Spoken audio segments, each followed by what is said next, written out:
who are suppressing rights. And fifth, we need to limit exports of dual-use technologies like those that are often used in the context of China. These types of actions send a powerful message that the US stands on the side of freedom and stands with people all across the globe who are facing these restrictions. Thank you. Thanks so much.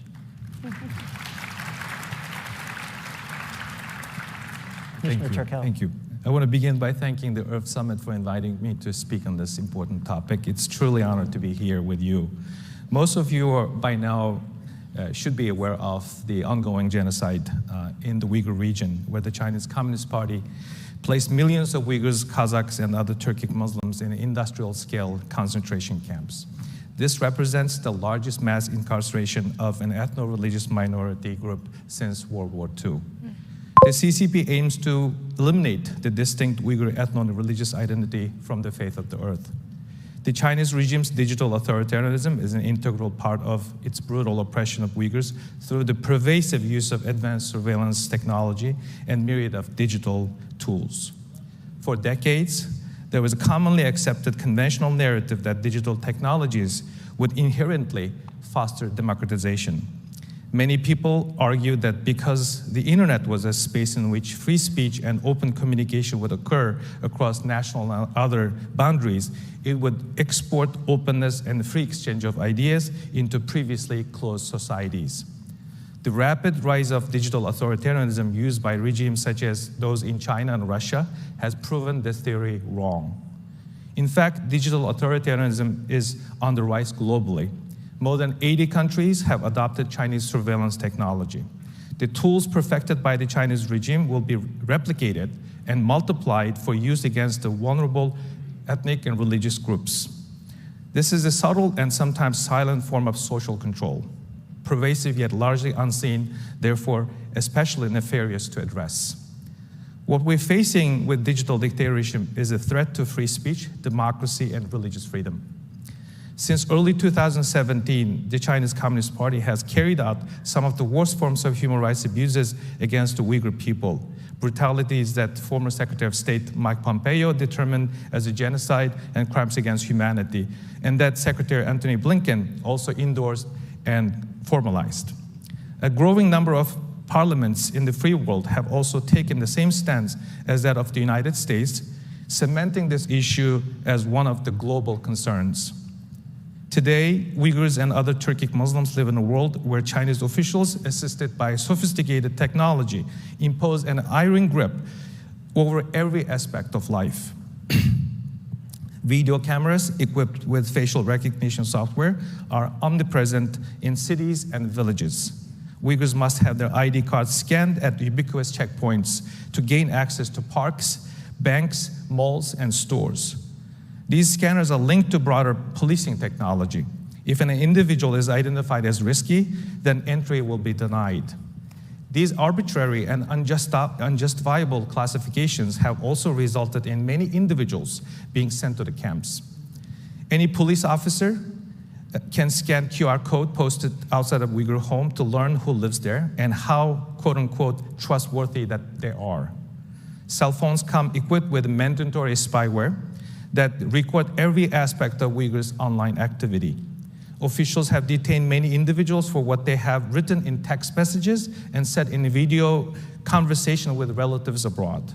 Starting in 2015, the Uyghurs were equipped to submit biometric data as part of the passport application.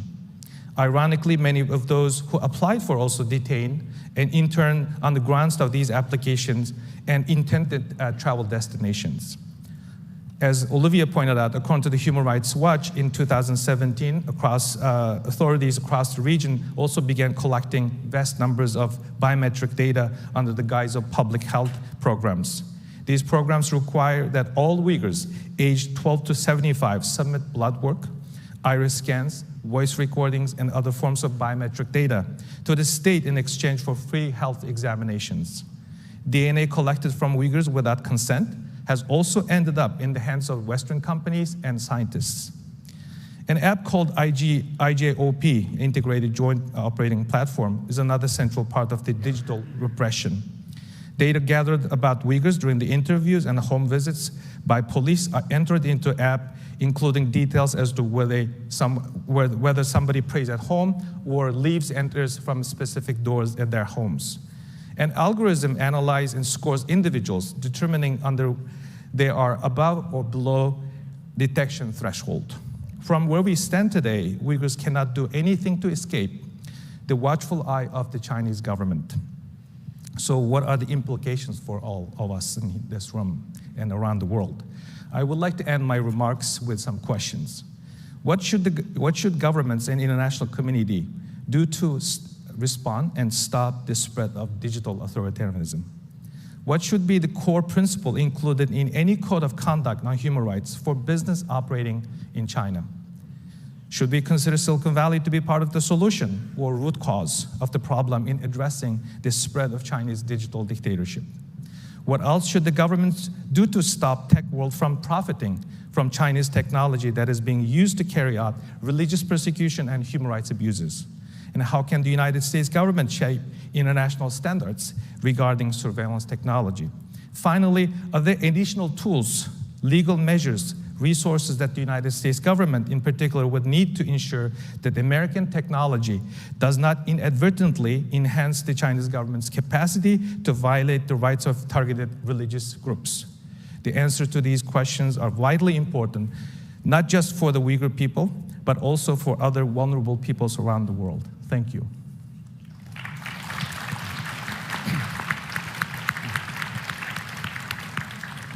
Thank you so much, Commissioner. Congressman, please.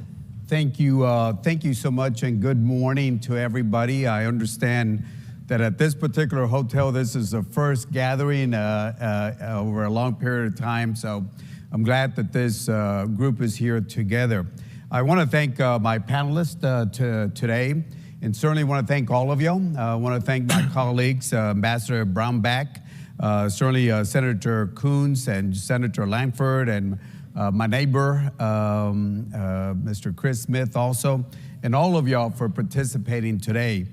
I think we all understand, as people of faith, we all understand that we have the right to worship and participate in public life without the fear of discrimination or attack or persecution. Same protections that are afforded to the non-believers. We should all have the same rights. Millions of Americans are inspired to get into charitable missions, educational mission, given because of our religion. And we understand that our religious beliefs are so important in our lives. The current state of international religious freedom is one of great concern, as it's been mentioned, with government restrictions on religion rising to a record high, according to many studies that we've done. We all understand how faith is an enormous force for good in our society, not only for the individual, but as society as a whole itself. I'm one of the co-chair of the Bipartisan International Religious Freedom, and I'm glad that we're all working together in Congress to make sure that we put a focus on what's happening across the world. I want to talk about the same subject, technology and persecution in China, and then I'm going to divert a little bit about another actor that's attacking people of faith. As it was mentioned a few minutes ago, China broadly criminalizes religious expression and continues to persecute the groups that were mentioned a few minutes ago. The State Department, as you have cited, recently cited in a report that in some instances last year, the CCP used the COVID-19 pandemic as a pretext to increase surveillance and arrest religious practitioners, including members of the state-sanctioned groups, and to curtail private worship among religious groups. Reports have shown that they have even given out rewards that are offered on tips on anyone that's engaged in religious activities without permission, including teaching religion and that type of activity. I would say that what we are doing, the relaunching of the International Religious Freedom Caucus, will allow Congress to focus and to address the rising instances of religious persecution around the world in a bipartisan way. I also put my name in a bipartisan letter asking President Biden to appoint an ambassador at large for international religious freedom. And this is, and we certainly know the work that Senator Brownback did in that position. So I want to divert into another actor that might be a little different, and I'm from the border, Texas. We see folks that are coming in from Central and South America and other parts of the world are coming in. There is an actor there, the drug cartels. The drug cartels that have gone after some of our priests down there in Mexico and other places. When they stand up to the drug cartels because of their criminal actions, there are some of our religious folks that have been attacked, kidnapped, killed in instances. So I bring this other subject because I know the focus is on China and technology and persecution, but even in our own backyard, just south of the border, there is that type, I call it persecution, not by government, but by the drug cartels. I would ask you all to look into that and think about how some of our religious brothers and sisters have been attacked and killed south of our borders itself. So again, I want to thank all the organizers for allowing us to be here.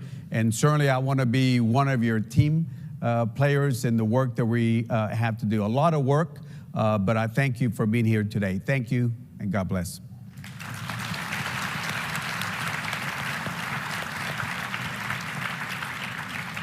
Thank you, Congressman. Very brief question to our panelists. I mentioned in my opening remarks, there is this dichotomy. There's so much freedom, so much opportunity offered by the internet, the connectivity, all of the new technology, but also this really dark and challenging side. Do you see best practices? Do you see ways to reharness that technology for the forces of good? Or does this challenge require legislation? Does it require civil society action? Does it require all of these things, perhaps? But I'd welcome your thoughts. Olivia. Yeah, I guess I would start by saying I think there's a really great model in the North Korea context. The North Korean Human Rights Act actually creates grants for civil society to be able to provide information access for North Koreans, especially those who would seek to flee to freedom.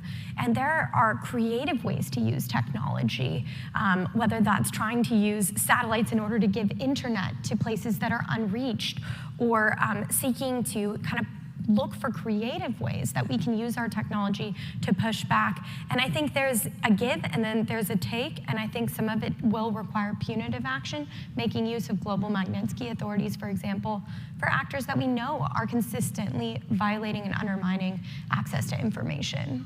Thanks. Others? I think there are two issues need to be addressed. One is lack of appreciation of the magnitude of the problem that we were dealing with. I hate to say this, we might be a little late. Some countries mixing this up with some geopolitical issues, this is real. So we have some cities in the United States push back against facial recognition. That should be a model that the cities around the world, particularly in liberal democracies, should look into the way to push back against. And then two, Silicon Valley, as I pointed out, they're still sleeping at switch. They need to be facing to this challenge. And also, in order to address this, we also need to have additional tools that the Congress can put in place. I think the existing laws are outdated, and also this also should be addressed in the national organizations to have a mechanism to address these issues. And finally, there should be an accountability. If a company or technology firm or any bad actor uses for religious persecution and human rights abuses, they should be held to account. Yeah, I think it's a combination of both. I mean, yes, Congress or a legislature can pass legislation, But it still depends on one thing, and that is the free will of the individual. The free will of the individual, the guardians of that free will is so important.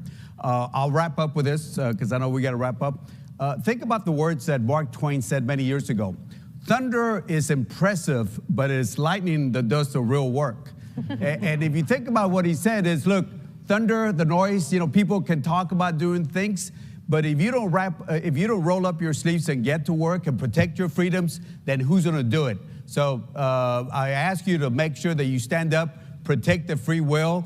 Yes, Congress and the legislature can do certain things, but it's going to depend on each of you to stand up and be the guardians of our free will. Thank you so much. Thank you all for your time this morning. We look forward to seeing you more. Thank you.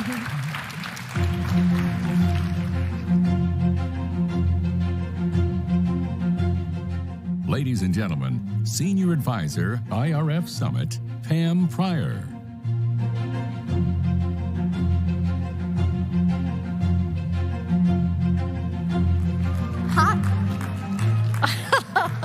You guys, you're going to see me so much over the next 2 days. So by the end of this, I want one of those waves happening. So what a joy to be with you. And what a great setup from Representative Cuellar, because I'm going to talk to you about how you can actually be involved. So the steering committee and the program committee got together and we did outcomes. And like the co-hosts have said, we want you all to pull together and make relationships and work together to solve these problems. We do not want this summit to be an end in itself. After the summit, all faiths and none can work together on global campaigns that will be coordinated through the IRF Secretariat.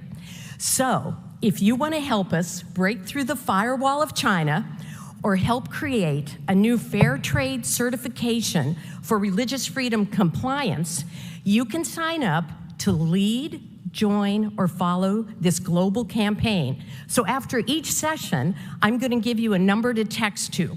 So we are going to text firewall to 844-403-2291. 844-403-2291. After each session, you're going to be able to text the word, and then we're going to get you involved, okay? I will see you in just a few minutes. Thank you so much. Thank you for being here.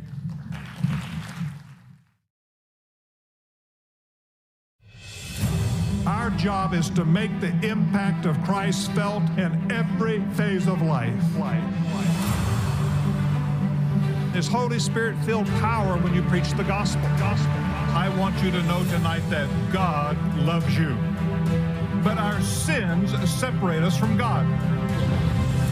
We have chaplains praying with people, counsel with people, and let people know that God loves them. We've got more opportunity today than we've ever had to reach a lost and dying world with the truth of God's love. We've got an opportunity to tell others about Jesus Christ. We're going to stand up and let our voices be heard as Christian men and women of God. It's time that we quit being afraid. It's time that we quit backing up. We need to take a stand. And it all begins with you.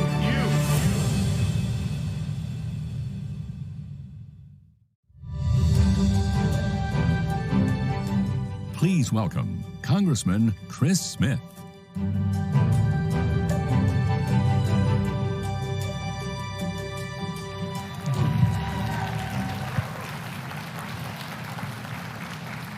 Thank you very much.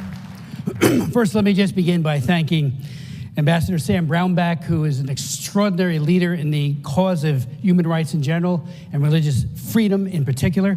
I want to thank Rabbi Saperstein, the former ambassador at large, had that job before Sam, and Katrina Lantos Sweat for their great work, which is continuing unabated, and it just is making all the difference in the world. So thank you to them.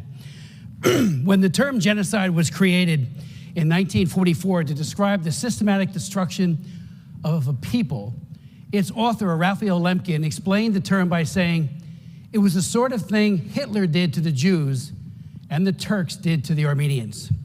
On ordering the invasion of Poland in 1939 Adolf Hitler said, quote, "Who after all speaks today of the annihilation of the Armenians?"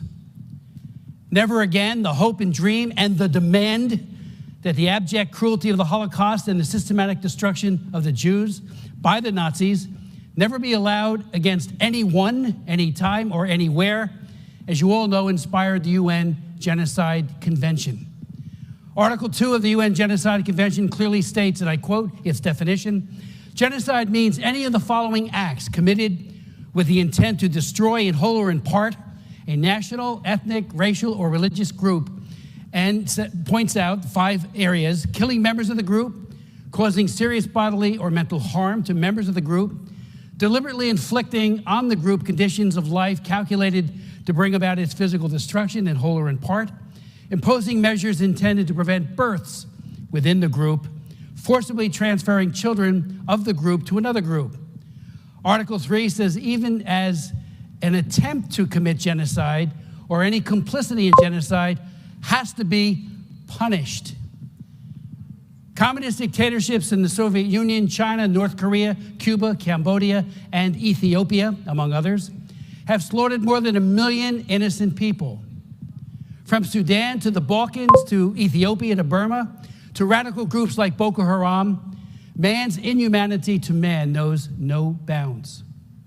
But then there are heroes, and there are many of them all around the world, like Chaldean Archbishop Warda of Erbil, a leader who courageously led a remnant of believers to safety and resilience, both during and after the ISIS genocide. As many of you know, China has been designated an egregious violator of religious freedom, and it's called Country of Particular Concern, or CPC, since implementation began more than 2 decades ago on Congressman Frank Wolf's historic, comprehensive, and landmark law known as the International Religious Freedom Act. Matter of fact, all of this, whether it be the Commission or the State Department's Office on Religious Freedom and the Ambassador at Large, all of it is because of the heroic work, and it had opposition, believe me, to Frank Wolf's effort, and he is the reason why that legislation is now such a landmark law.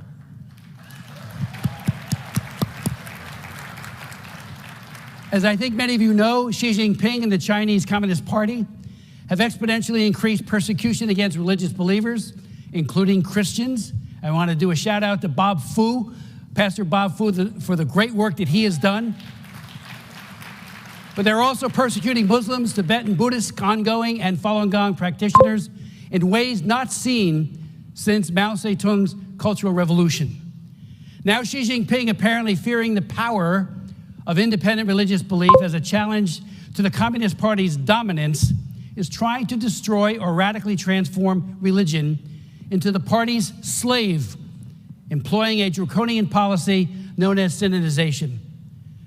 Under synodization, all religions and religious believers must comport with and aggressively promote communist ideology or else.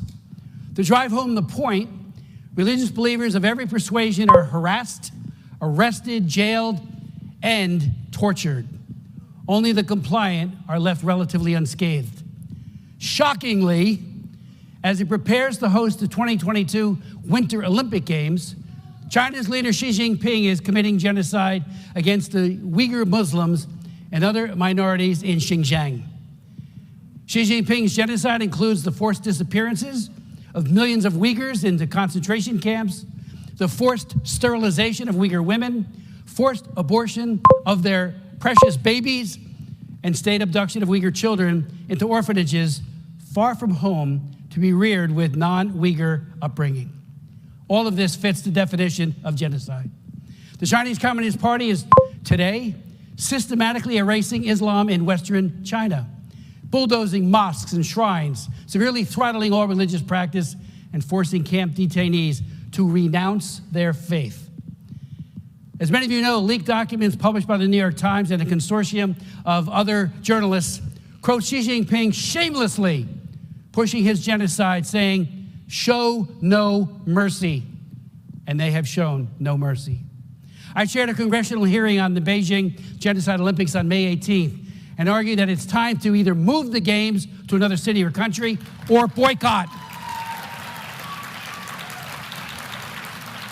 Yesterday, I chaired another congressional hearing in the Lantos Human Rights Commission, and one witness, Guzira Alayalakan, a Kazakh Muslim woman who spent over a year in a concentration camp, gave compelling testimony, eyewitness testimony, on the use of the tiger chairs, horrific instruments of torture against Uyghur and Kazakh detainees. And she also spoke, and she broke down in tears, about the systematic rape of Uyghur women by Chinese authorities. In light of what is now known, and in solidarity with the oppressed and not the oppressor, in solidarity with the victims and not the victimizer, any and all legal and ethical means of, quote, punishing, and that's the word used in the Genocide Convention, the Chinese Communist Party for the crime of genocide needs to be pursued. Thank you, and God bless you all.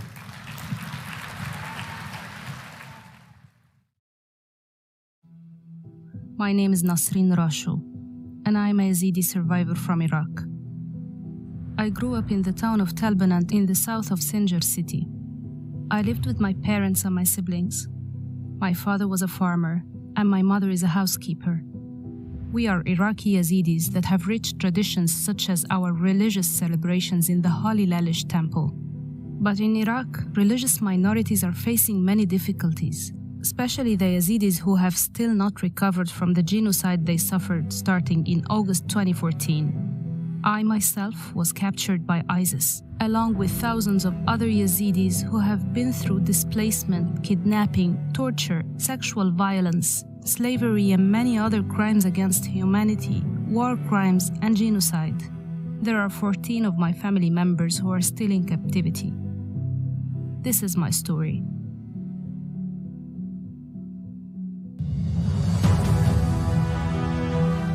Please welcome Nasrin Rasho.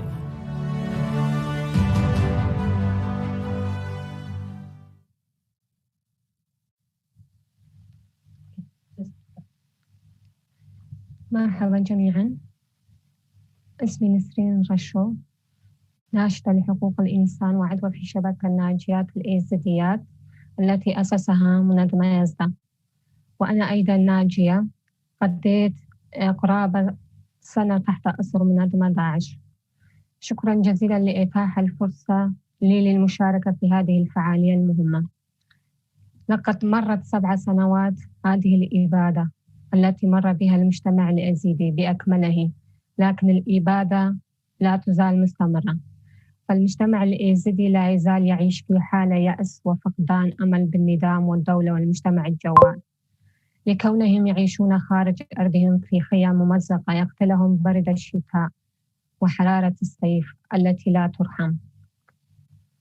وليس هناك خطة للدولة لتسهيل العودة الآمنة لديارهم المدمرة، وتخضع مناطقنا للصراعات السياسية والعسكرية، ولا تزال القرى شبه مدمرة وخالية من أبسط وسائل الحياة الكريمة. لقد كانت نتيجة هذه الإبادة قاتلة لمجتمع صغير ومسالم مثل الإيزيديين، فأكثر من 3000 من الضحايا منذ اليوم، ما بين قتل وسبي واختطاف وتهجير أكثر من 300,000 من المدنيين، ونتج من القتل الوحشي على أيدي داعش والمتطرفين والمجاورين. ومنذ 4 سنوات هناك غياب وازدواجية في إدارة وغياب قرار الدولة والسلطة في سنجار، إذ أصبحت مناطقنا بيد المجاميع المسلحة المختلفة ومنها الأجنبية، وكأنهم يتصارعون على جثث نسائنا وأطفالنا ورجالنا ومعاناتنا وأرضنا وشعبنا. وكأن جرائم داعش لم تكفي، فجاء من يريد أن يكمل الجريمة بإهمال حقوقنا وتهميش وجودنا وتهجير التلاعب بنا بجروحنا ومآساتنا. وحينما نخاطب الجهات المتعددة لا نجد آذانا صاغية لمعاناتنا. الحقيقة المؤلمة أيها السادة، إن 7 سنوات مرت علينا ونحن نعيش كل يوم في إبادة جديدة. فقرابة 2700 من النساء والأطفال المختطفين لا يزالون مجهولي المصير. بينما المجتمع الإيزيدي يعيش بأكمله في حالة فقر وصدمة وفقدان الأمل. أن السلطة السياسية في العراق لم تجد إلى الآن برنامجاً حقيقياً واحداً لمساعدة الضحايا، فليست هناك حملة جديدة للبحث ولمعرفة مصير المخطوفين والمخطوفات داخل وخارج العراق، وليست هناك خطة وطنية للعدالة الانتقالية من أجل تعويض المتضررين وتحقيق العدالة ومحاسبة المقصرين والمسؤولين عن الإبادة الإيزيدية. أيها السادة الأفاضل، إنني كناجية إيزيدية تعرضت إلى أبشع أنواع التعذيب النفسي والجسدي وأقصى درجات الاضطهاد والتنكيل والظلم التي لا يمكن أن يتخيلها العقل البشري ولا يقبلها الضمير الإنساني.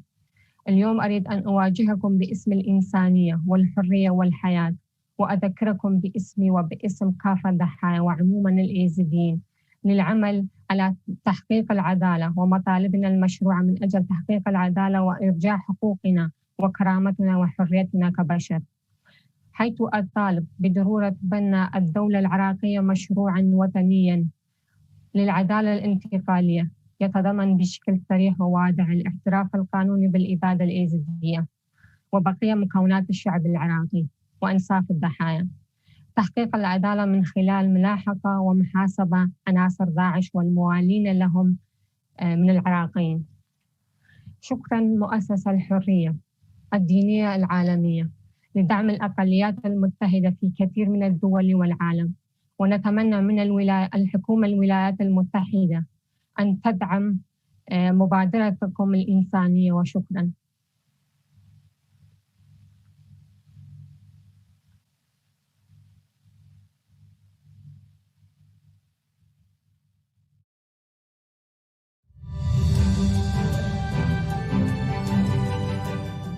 Ladies and gentlemen, Congressman Frank Wolf.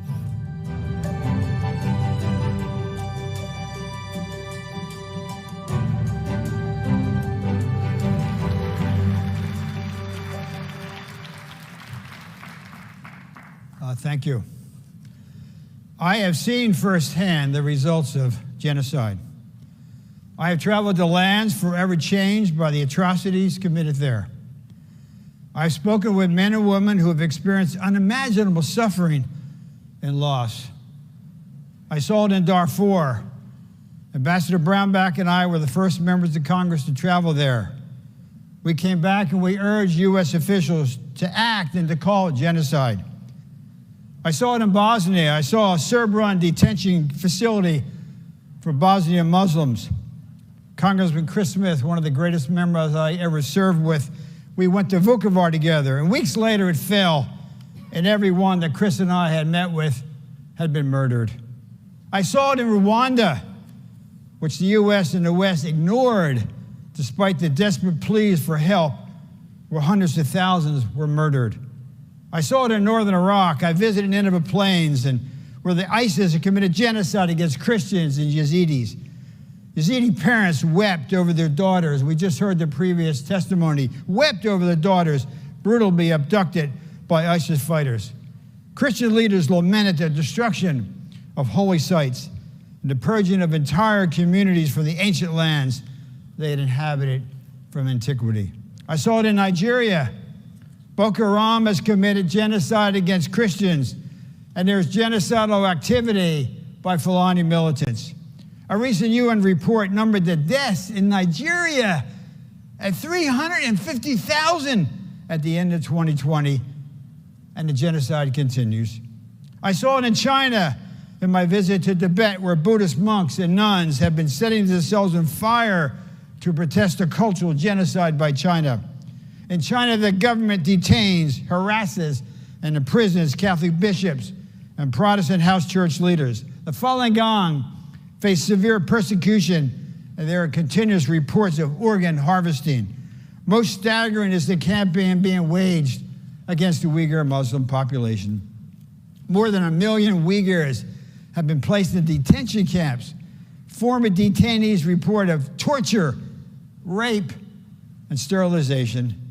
There's a video that I'm sure many of you saw of hundreds of Uyghurs blindfolded and handcuffed being herded into trains.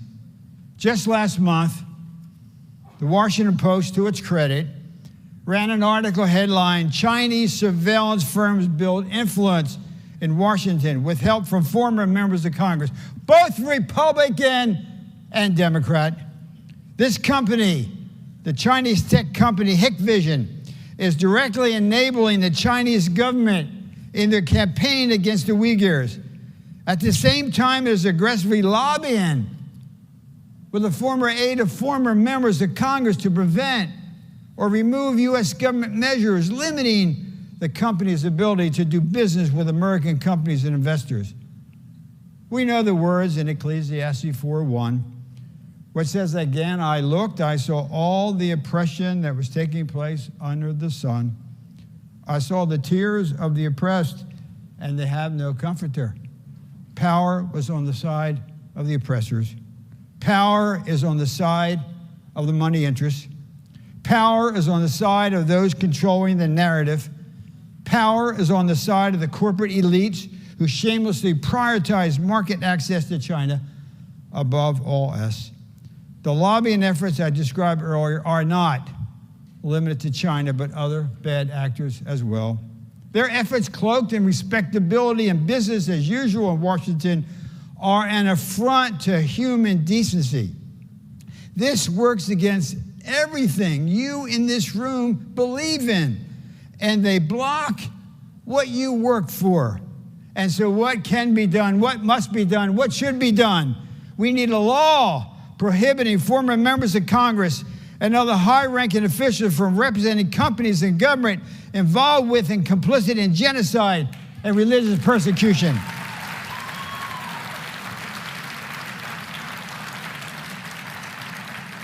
Until such legislation is passed, current members of Congress should not take political contributions from such lobbyists, and nobody in the Congress or the executive branch should meet with these lobbyists.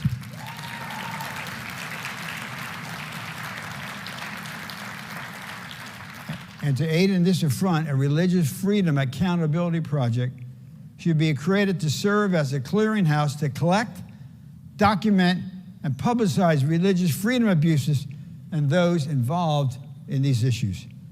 The Reverend Dr. Martin Luther King said, "In the end, we will remember not the words of our enemies, but the silence of our friends." Are we not the friends of the persecuted? And in the 18th century, British parliamentarian Wilbur Wilberforce said this to his fellow countrymen about the evils of the slave trade. He said, "You may choose to look the other way, but you can never say again that you do not know." In 2021, with technology at our fingertips and news available 24 hours a day, we cannot say that we do not know. So what remains to be seen is whether men and women of faith and others of goodwill will accept this challenge regardless of where it leads, or will we simply choose to look the other way? The stakes could not be higher. Thank you very much.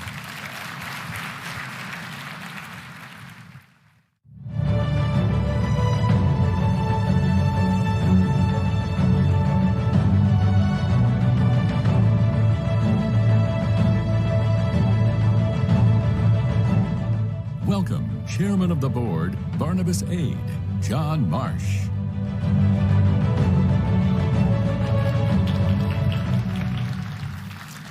Good morning. On behalf of Barnabas Fund and Dr. Patrick Sikdeo, our founder, who is not able to attend today because of the COVID travel restrictions, I would like to welcome you to this session. I'm John Marsh, the Chairman of the Board of Barnabas Aid USA, a division of Barnabas Fund, which is a crucial ministry to the persecuted church around the world. Recently, Barnabas Aid was circulated a petition for the U.S. government to recognize the Armenian genocide, and we were very pleased that the Biden administration acknowledged the genocide. Furthering that contextual setting for this morning's topic, we are very pleased to have with us the former Secretary of State, Mike Pompeo. Mr. Pompeo was instrumental in moving the U.S. government in the direction of acknowledging the fundamental rights of peoples affected by the loss of religious liberty, which provides an instrumental rationale for genocide. In a recent article championing these values, Mr. Pompeo stated, "There is no right more fundamental to a free society than the free practice of religion. Along with property rights, religious liberty is the cornerstone of our unalienable rights. To deny either is to lose the legitimacy of our republic." Ladies and gentlemen, Secretary Pompeo.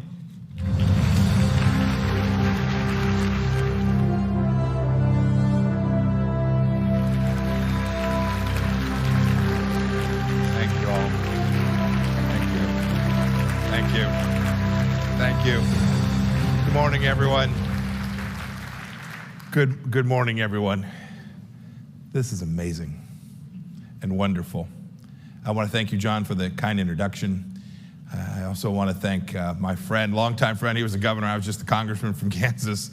Now Ambassador Sam Brownback and Cortina Lantros Sweat for organizing this gathering. It's important. Thank you all for being here today. I mean that. I wouldn't have missed it for anything.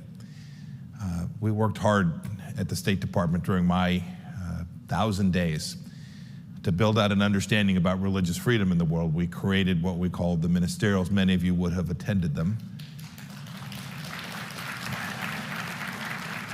These were the largest human rights events ever held at the United States Department of State. We brought people from all across the globe together to dedicate themselves to championing religious freedom, the very cause that brings you here all this morning. This summit, this gathering, this lovely God-driven gathering is a continuation of that work. Thank you for being part of it. I'm now an unemployed former diplomat, but I still know that promoting and safeguarding religious freedom abroad was truly a cornerstone of the work that our administration did in foreign policy, and it must always be an essential element of what we do in our efforts to fight against authoritarianism around the globe. You see the demands for religious freedom even in places like Cuba as we sit here today. And I was asked to speak for just a few minutes on the subject of genocide and preventing that, and then helping nations and peoples recover from religious cleansing. This is a topic that is close to my heart as a former 5th grade Sunday school teacher, as someone who takes his faith seriously. We know this work matters to people all around the world. You know, perhaps the worst contemporary example has been, you've heard much about today. It's the oppression and killing of Uyghurs in China by the Chinese Communist Party.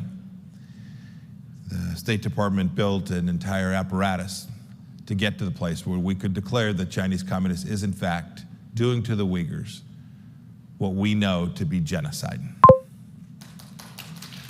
It took us till nearly the end of the administration to get there. Because there was lots of discussion. One doesn't make such a declaration lightly, because a declaration like this is serious. It doesn't happen often. It is not frequent, and it is not just symbolic. It is a cause for action. And I hope that the present administration will do just that and take action to stop what rivals happened in Germany in the 1930s. To date, the current administration indicated its central focus with respect to China, and indeed the rest of the world, may well be in something like climate change, relegating religious liberty to a side issue. This is unfortunate. In my view, it is foolish, and it would be a grave mistake to prioritize climate change at the expense of allowing religious oppression to fester and grow throughout the world.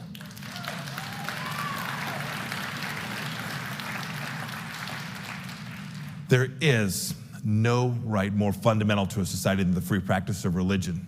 We know this. We know that when governments want to oppress, this is where they begin, behind the walls of prisons, and persecuted before our very eyes in places like China, Iran, Cuba, North Korea, are tens of thousands of people whose only crime was that they wanted to worship their God in their own way. No country that denies freedom, religious freedom, can ever rightly claim to be good in some other way. There's no making up for that. And no person can ever be true to any faith that believes in the dignity of human life if they do not act out of concern for those whose dignity is assailed because of their faith.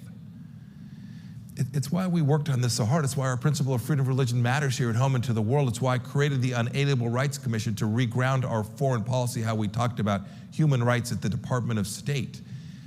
Look, in China, under the rule of the Chinese Communist Party, we can all see it, we can feel it, we know these people. It's a modern day example of a government that cares so little for people's inherent freedoms and dismisses their unique dignity that it is unimaginable to most of us. Thin claims of religious extremism have been invoked by the Communist Party there to justify this oppression. You know this. You've worked in this field. There's always a reason. But the ongoing, shocking, indeed horrifying treatment of the Uyghur population being rounded up in Xinjiang province and placed into these truly Orwellian concentration camps, where the people are surveilled at all times, placed in slave labor, forced to conduct abortions and sterilization. This should strike at the heart of every human being and every American who cares or claims to care about freedom in the world. This echoes the tyranny and persecution of the peoples that they've persecuted for so long in places like Tibet, and certainly what we've seen in the past months in Hong Kong as well. And we know this, Christians throughout China continue to suffer under the CCP's rule. Congregations that are not sanctioned, approved, and monitored by the CCP are outlawed, and any scripture not approved by the party is deemed unlawful, and those who might pursue that thrown in jail. This example, the Chinese example, makes the mark for what I was asked to talk about today. It should clarify for all of us that a society that lacks regard for religious liberty will soon see all political liberties stamped out. They will disappear. And then, of course, much, much worse, things like genocide. It's that very realization that religious liberty must be carefully guarded that can help us prevent genocide from happening. It is foundational. When people lose their capacity to practice their faith, authoritarian regimes will dominate. That basic truth today is being shown in China. Our American founders understood that when nations disregard religious freedom, tyranny absolutely will soon follow. Look, ending this isn't easy. These are hard problem sets. Earlier this month, the CCP celebrated its 100th anniversary with familiar totalitarian pageantry. Displays of hardware, cheering, red-scarf youth, nationwide crackdown on dissidents to ensure that they had political security. General Secretary Xi's message to the world was simple. Any foreign force that attempts to bully, oppress, or subjugate China will find themselves on a collision course with a great wall of steel. We should be that steel. We should be that backbone. We should be that force that opposes what they're doing to these peoples in this place that is not so far from our very shores. Look, they're not easily going to relent unless we all continue. Our efforts in the Trump administration were to rally the world against this oppression. And if the world does this, if we get it right, China, and we don't coddle China, I'm confident we'll prevail. And we'll prevail not only on behalf of security around the world, but on behalf of these people that are oppressed. Look, recovery is tough. We know this. Rwanda has been on a long path, as a good example, a long path to recovery and reconciliation. But you know, the perhaps greatest model for such recovery is found with the Jewish people in the state of Israel. In the wake of the greatest genocide in human history, the world came together to restore the Jewish people's homeland in Israel. But some 75 years later, the work is still ongoing. It's in a much better place. But for example, the Jewish population is still lower today than levels before the Holocaust and may not fully recover until 2050. I was so happy today to see that the Emiratis had opened their embassy just today in Tel Aviv. A remarkable set of leaders understanding that religious freedom across all faiths, Muslim, Jewish, Christian, truly matters.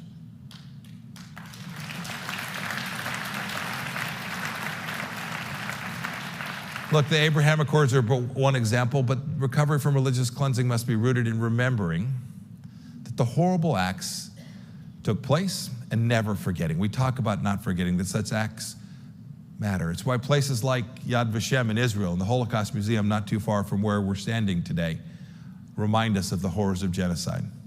But they also remind us of the glory that the Lord is watching over us, and that recovery from genocide is absolutely necessary and possible. We've got to do the hard work. The fact that we gather here today while genocide is ongoing in China and other places around the world demonstrates that the hard work of each of you matters. And we always say, never again. Each of us does that. But when any country, including the United States, tolerates tyranny, history will repeat itself. It's why we have to continue the good work that brings you all here together today, preserving religious liberty and fighting for those religious freedoms in every single corner of the world. Thank you. I want to say thank you to each of you. Thank you for your important work protecting religious freedom. I pray each and every day for the success of your mission and the work that you do to support each other in delivering religious freedom to every human being in the world. May the Lord bless your work. I look forward to seeing you. Keep at it. We will prevail. Religious freedom matters. Thank you for everything you all do.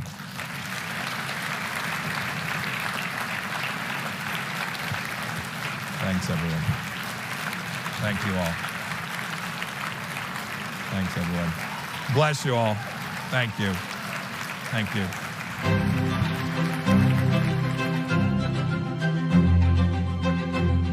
Welcome to the stage, the director of the Simon Scott Center for the Prevention of Genocide at United States Holocaust Memorial Museum, Naomi Kikoler.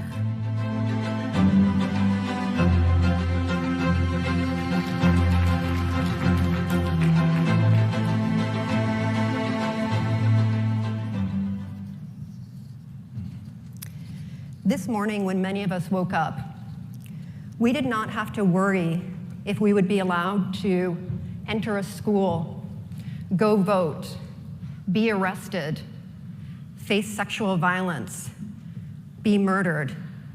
That's not true, sadly, for many people around the world today.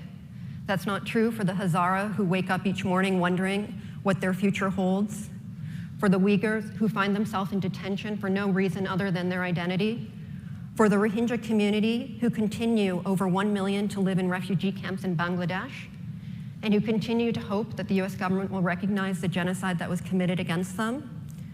Almost 80 years after the Holocaust, we shouldn't have to be here talking about the commission of genocide. We should not be here talking about the types of horrors that my grandparents experienced. But sadly we are, because we're here as people of conscience, and we're motivated by the words that our founder at the museum, Elie Wiesel, said. Let us remember what hurts the victims most is not the cruelty of the oppressor, but the silence of the bystanders. We're here because we are not bystanders. We're here because we recognize 3 core things. 1, that genocide is a preventable crime, that through early warning and early action, we can help save lives. We recognize that by talking about the risks that religious and ethnic minorities face, we're not making a political statement, we're talking about the unique vulnerabilities that these communities face.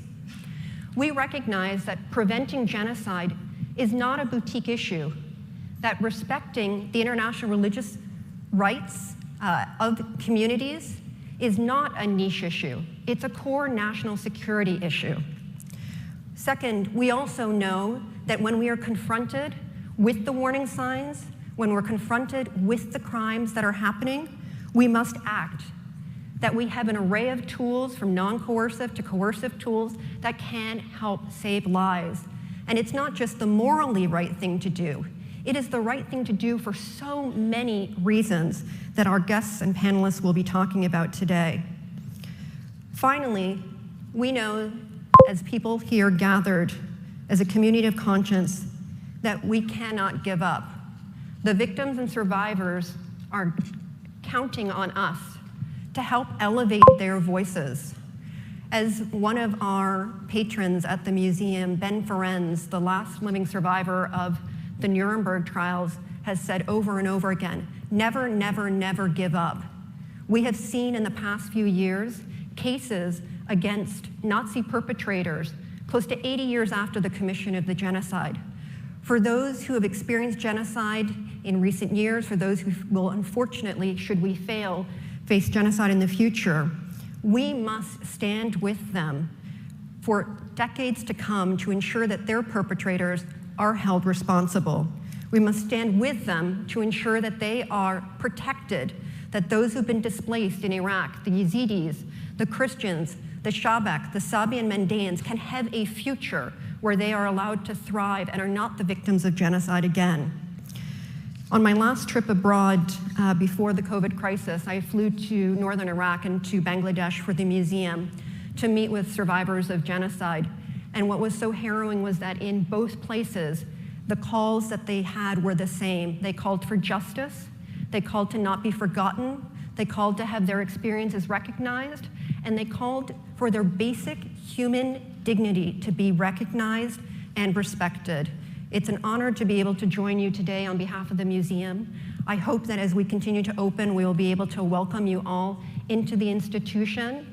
We appreciate the commitment that you all have made to protecting religious minorities. And it is humbling to acknowledge that as I stand here today, we have now opened an exhibit at the museum on the genocide against the Rohingya. May we hopefully in future years and decades to come not have to do that. May genocide be something of the past. With that, it is my profound honor to introduce Mark Green. Ambassador Mark Green is the president of the Woodrow Wilson Center for International Scholars.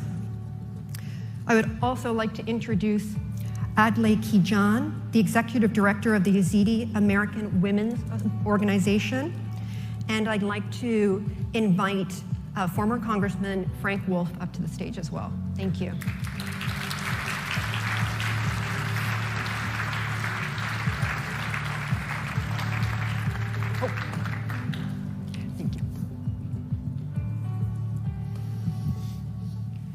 Thank you so much.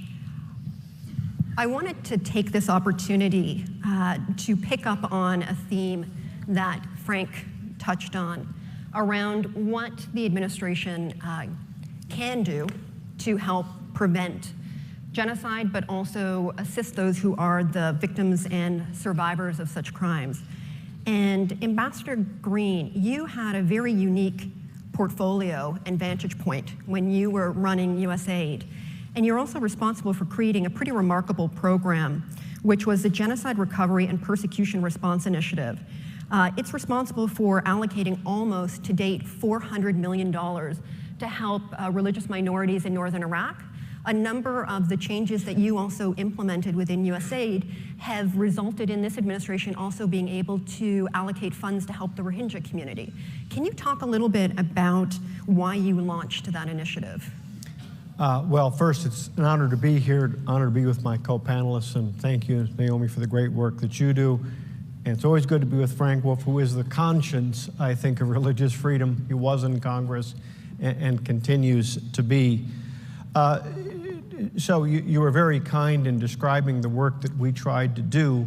What we wanted to do was to provide a framework, and it began with a trip, in fact, that Frank and I took 3 years ago to northern Iraq, where we had seen the victims of genocide, forced from their home, forced to flee, and quite frankly, those who were left behind were in such small numbers, we were facing the extinction of entire communities in that part of the world. And so we saw a couple of things that were important to do, but in terms of reasoning, first off, in taking on ISIS extremists, the only way that you can be said to have defeated them is to try to restore some of what they stole.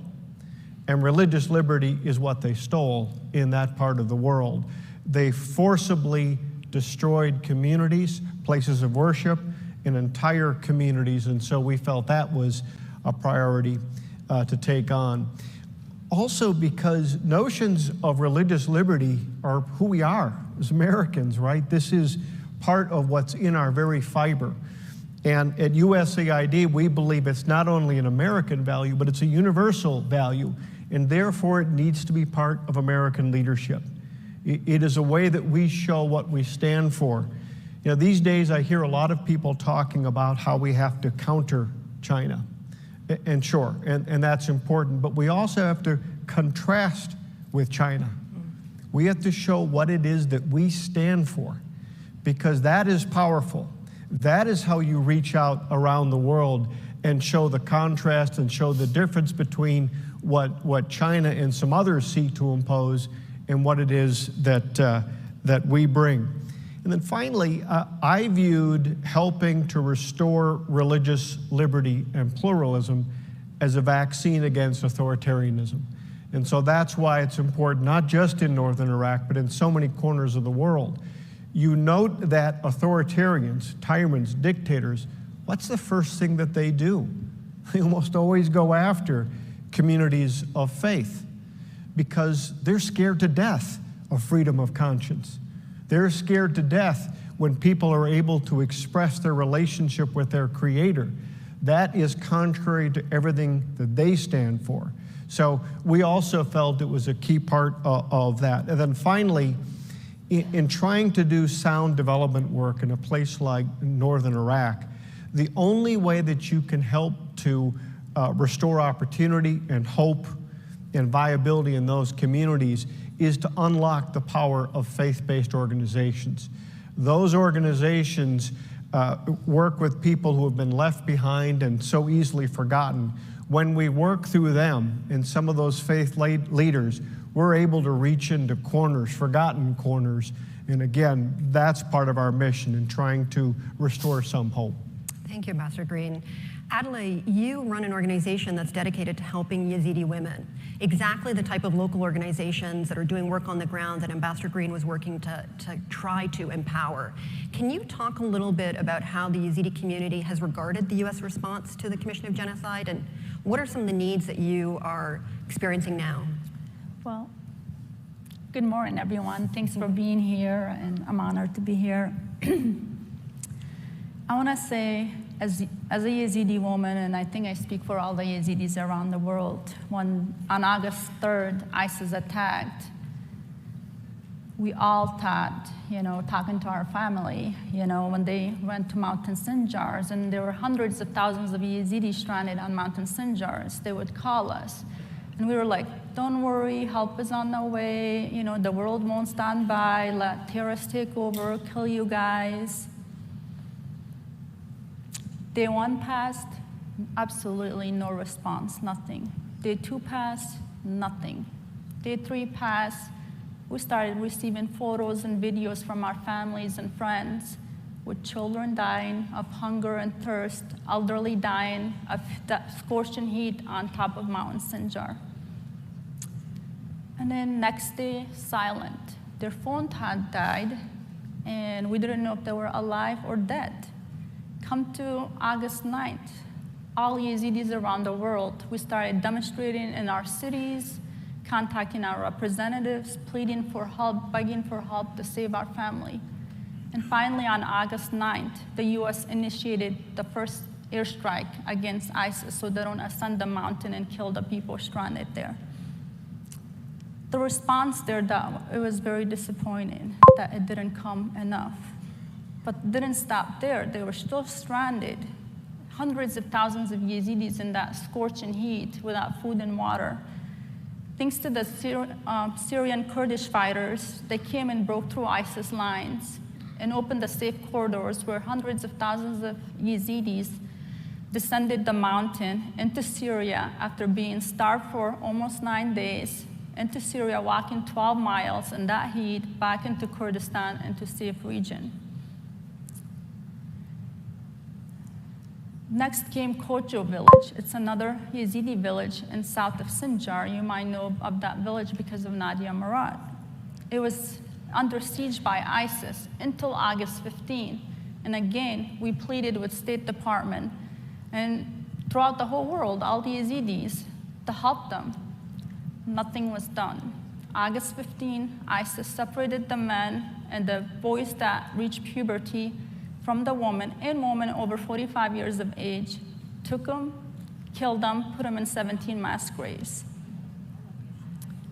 and took the rest of the girls, along with Nadia Murad, to be sold as sex slaves. In January of 2016, I went and visited that site where the other woman and her mom were buried, and the skeletons were all out there. Nothing was done at that.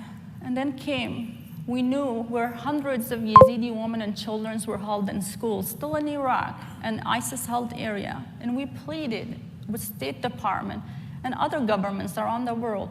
The only thing we need from you guys is to provide air cover where Yazidi fighters will go to free the woman. We just need air cover so they can safely get to the mountain. Nothing was done. From there on, ISIS loaded all the Yazidi women and children into buses, took them into Syria to be sold as sex slaves. Over 6,000 Yazidi women and children were held captive during that week and taken as sex slaves. There's still over 2,900 still unaccounted for. Only about 3,550 have returned. The response, on this August 3rd, it will be 7 years. And let me tell you, help for Yazidis came late. And even when it came, until today, it's very little. Over half of our population in Iraq, until this day, is still suffering in these tents and displaced IDP tents in Iraq and in Syria. Only about 120,000 have actually returned to Xinjiang, our own homeland. We have 81 mass graves and other sites where ISIS killed Yazidi people and entire families. Out of those, only 17 have exhumed, and those are the ones in Nadia Murad's village. And I think it's because of her, plea to find rest for her family. But we still have almost 70 mass graves with entire families unaccounted for. For us to get peace as the Yazidis, we need to put our loved ones to rest. We need to do our burial rituals and find rest for our loved ones. Nothing is being done. Thank you, Adlai. Over 68 areas of our shrines and religious sites desecrated. Nothing has been done. Today, to add all this to it, the KRG, Kurdish Regional Government, put a blockade on Xinjiang to prevent aid from reaching the Yazidis that are stranded in the mountain. I, along with other people from Yazda organization, were the first people to take aid in 2016, January of 2016, to the people that were stranded on the mountain. When we went from the families and areas that people were taking shelter in the mountain, we found survivors there, survivors that just got raped, escaped ISIS, and there's no help available to them still in their clothes that they got raped in. Adlai, thank you so much, and I'm sorry to interrupt. I want to make sure that we can pick up on some of the themes that you talked about what needs to happen now and how to protect communities that remain at risk. Maybe just two rapid-fire questions. One, Frank, if you don't mind talking about what can Congress do today? You've got a group of people here who are ready to engage. What can they be calling for? And then finally, Ambassador Green, what was some of the most, when you think of your role in it as administrator, what was some of the hardest things you had to grapple with? Well, I want to give credit to Vice President Pence for changing the policy, and I want to give credit to Mark. Mark Green went places, and I know where he went. He literally changed the policy. They were given all through the UN. The Yazidis were getting nothing from the UN. The Christians were getting nothing. And so Mark Green literally almost saved Christianity in the cradle of Christendom. And my request, if there's anybody from the current administration or for Samantha Power's office, talk to Mark and find out what they did, because it was working. Before that, it was just not working. One thing I think you could do, you could have a genocide caucus on Capitol Hill, bipartisan, Republicans and Democrats, bicameral, House and Senate, to almost be the warning system, the place, because right now genocide is taking place in Nigeria. Who's responsible? If everyone's responsible, no one is responsible. I think to have a genocide caucus, Republican, Democrat, and I think the Speaker would be sympathetic. The Speaker was very sympathetic in establishing the Tom Blanchard's Commission, but a bipartisan caucus funded that could be the early warning system, and people could have interns working there, but we need a genocide caucus. Thank you so much for that, Frank. And it would provide a focal point for individuals like Adlai, who in the moment had to try to reach out to state. It gives them a key partner in Congress to be able to reach out to. Giving the final word to you, Ambassador Green. Sure. So what's the toughest thing that I saw? In addition to what we saw in northern Iraq, I had in one of my first trips an opportunity to travel to central Rakhine State in Burma. I visited essentially a prison camp, captive Rohingya. And I remember meeting a family and talking to a father. All of his kids had been born in that camp. They had never left the camp during their lifetime. And he looked at me and he said, look, we don't have any teachers, so my kids can't get an education. We don't have an imam, so we're not able to worship. The only food that we have is the food that you give us. And he looked at me and he said, what do I tell my son? I got nothing, no answer to that. Flip side, so in Jordan, we saw wonderful organizations like Caritas helping refugees as they were onward to find new lives. I saw them being trained in such things as the art of mosaics. I encourage all of you in the Ronald Reagan building, in the main lobby of USAID, there is a wonderful mosaic tile that has the USAID logo from the American people, and that was done by these refugees with their new skills as a sign of appreciation. One of the most meaningful things I think we could possibly do is to support that kind of work. I also had dinner at a pizzeria with refugees who were being taught the fine art of pizza making. And I am either a glutton or an aficionado of pizza, and it wasn't bad. That was one of the highlights, and it shows what we can do when we work with faith leaders and we are responsive to the cries for help. Thank you so much for that. I want to thank all the panelists. I'd like you to encourage you to learn more about Adelaide's organization. She also mentioned the Nadia Murad Initiative, Yazda. There are other Yazidi organizations, the Free Yazidi Foundation, to understand more the acute needs that that community and other communities in northern Iraq face. And as has been mentioned, to draw attention to the ongoing plight of the Rohingya community. And I hope you all can heed the advice from Congressman Wolf around the important need to mobilize Congress and create a standing caucus for genocide prevention. Thank you, and thank you to Ambassador Brownback, Force of Nature for Good on all of these issues, and to everyone involved in organizing the summit. Thank you. Thank you. I'm sorry that was so. What's our ETA, sir? Hey.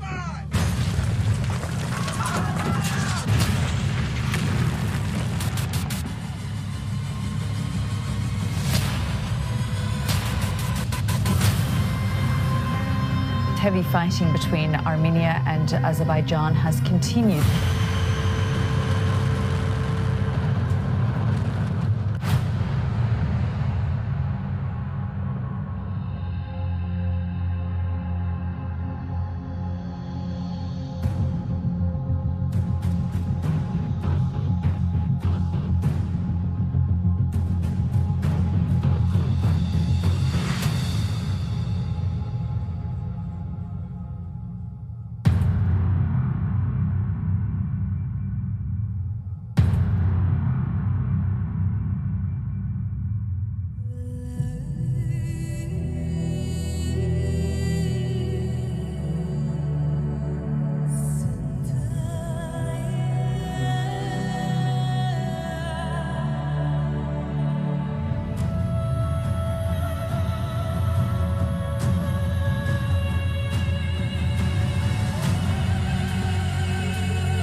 Every year, 200 million Christians are marginalized, beaten, tortured, or even murdered for their faith.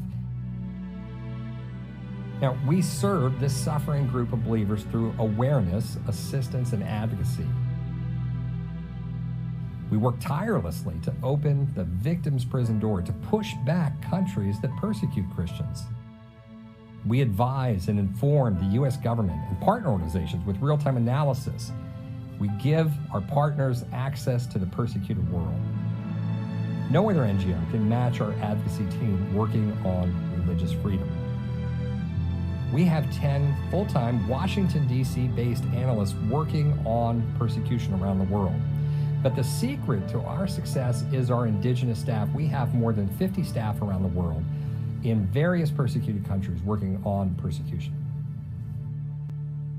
You know, in a world of rising religious restriction and hatred, ICC is the source for access to and analysis of the persecuted church.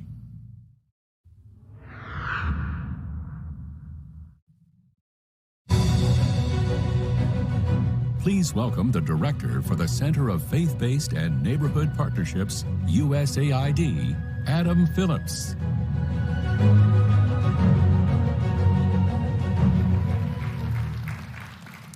Good morning, everyone. My name is Adam Nicholas Phillips, and I'm the Director of the Center for Faith-Based and Neighborhood Partnerships at USAID. I'd like to begin by thanking Ambassador Brownback and his team for organizing this event around such a critical topic for development and for inviting the administration and USAID to participate. As Secretary Blinken has said earlier this year, religious freedom is a human right. It goes to the heart of what it means to be human. Above all else, this is the core work of USAID, to uphold pluralism and fiercely defend dignity for our neighbors in need around the world. I'm honored to join you today to affirm the administration's commitment to these issues and share with you how USAID is implementing this priority throughout the globe. Prior to joining USAID, I spent my career as a pastor and grassroots advocate, championing inclusion and service to and with the poor and marginalized communities. This work afforded me the privilege to forge relationships with humanitarians, activists, and development professionals across religious and political spectrums. It also offered deep insight into issues like religious freedom, from the depth of the challenges we face globally to the potential we can offer in building bipartisan solutions here at home. USAID has a role to play in offering solution-oriented approaches to these issues. Our office at USAID has its mandate from President Biden's February 14th executive order, establishing the White House Center for Faith-Based and Neighborhood Partnerships, which promotes partnerships with religious and secular organizations to better serve people in need. As our country grapples with a global pandemic, a severe economic downturn, the scourge of systemic racism, an escalating climate crisis, and profound polarization, President Biden knows that civil society partnerships are essential to meeting such challenges. The White House Partnerships Center is led by Melissa Rogers, who serves as the office's executive director and as a senior director for faith and public policy in the White House Domestic Policy Council. I'm excited that we'll hear from Melissa later today. USAID has a demonstrated legacy on these issues, and we are committed to them because they reflect both USAID's principles and American values. USAID's Sector Council on Strategic Religious Engagement and International Religious Freedom, which I chair, will ensure agency-wide coordination and implementation of religious freedom programming, and will model the agency's unwavering support for persecuted communities around the globe. Now, I'd like to welcome USAID Administrator Samantha Power to our meeting today. Administrator Power was sworn into office as the 19th Administrator of USAID on May 3rd, 2021. Prior to joining USAID, she served as Professor of the Practice of Global Leadership and Public Policy at Harvard Kennedy School, and as the William D. Zabel Professor of Practice in Human Rights at Harvard Law School. Throughout her career, Administrator Power has advocated for the marginalized and those who have been persecuted for their faith. As Special Assistant to President Barack Obama and Senior Director for Multilateral Affairs and Human Rights on the National Security Council, and later as U.S. Ambassador to the United Nations, she prioritized efforts to combat religious persecution and was a leader in the administration on protecting freedom of religion. In her role as UN Ambassador, Administrator Power used her platform to elevate the voices of religious minorities. She called for the release of Miriam Ibrahim, a Sudanese woman sentenced to death for refusing to denounce her Christian faith, and for Sudan to repeal the laws that put her in jail in the first place. Ibrahim was ultimately freed from death row and allowed to leave Sudan in 2014. Administrator Power was also the first person to bring a young Yazidi woman named Nadia Murad to the UN. Murad's family had been almost completely wiped out by ISIS, and she had been forced into sexual slavery. Murad's testimony before the UN Security Council helped bring further attention to the genocide against the Yazidis. Now, I'd like to give the floor to Administrator Power. Thank you, Adam, and good afternoon, everyone. It is a privilege to address you at today's inaugural summit. I want to thank Ambassador Sam Brownback and IRF Summit 2021 Committee Co-Chair Katrina Lantos-Sweat for convening this multi-faith coalition to discuss an issue that defines the lives of people worldwide, religious freedom. When secured, a person's freedom to worship as they wish is a source of boundless enrichment. Today, in 56 countries around the world, people are silenced, persecuted, or subject to worse for their religious beliefs. And religious freedom overall is on the decline. 2 billion more people live in countries with high restrictions on religious freedom than just a decade ago. This gathering also comes at a time when the very technologies that were once lauded for their potential to protect human rights, from satellite imagery to mobile video capture to the internet itself, are now being used to undermine those rights and restrict religious freedom. Heinous abuses of religious freedom and broader human rights are reflected in the horrific account of repression, violence, and genocide that we heard earlier today from Tursunai Ziawadun, but also in the account of another survivor of the People's Republic of China's brutal repression, Zamrut Dawood. Like Tursunai, Zamrut is a Uyghur woman from Xinjiang. In 2018, she was told to report to a local police station before being interrogated, shackled with a black hood over her head, and led to a detention camp where she was forced to change into prison clothes in front of male guards. The prison cell she was held in for 62 days was so crowded, the women took shifts lying down to rest. Zamrut has 3 children. She and her husband dreamed of having a 4th. After her release, she was told that she would undergo a surgical sterilization or face further detention. She chose to forego her dreams of a larger family. They want the extinction of the Uyghurs, she told the Washington Post, recalling the forced operation. Zamrut is one of millions of Uyghurs who has been detained in Chinese re-education camps, so-called, forced to recite propaganda, subjected to sexual humiliation, and often raped or forcibly sterilized as part of the Chinese government's efforts to erase Muslim culture in Xinjiang. Despite the deprivations that Zamrut and her family faced, they were, in some ways, lucky. They were granted permission to visit Zamrut's father-in-law in Pakistan, who had fallen ill, and in 2016, they sought refuge in the United States. Most Uyghurs are denied passports and monitored closely by government officials, making such an escape impossible.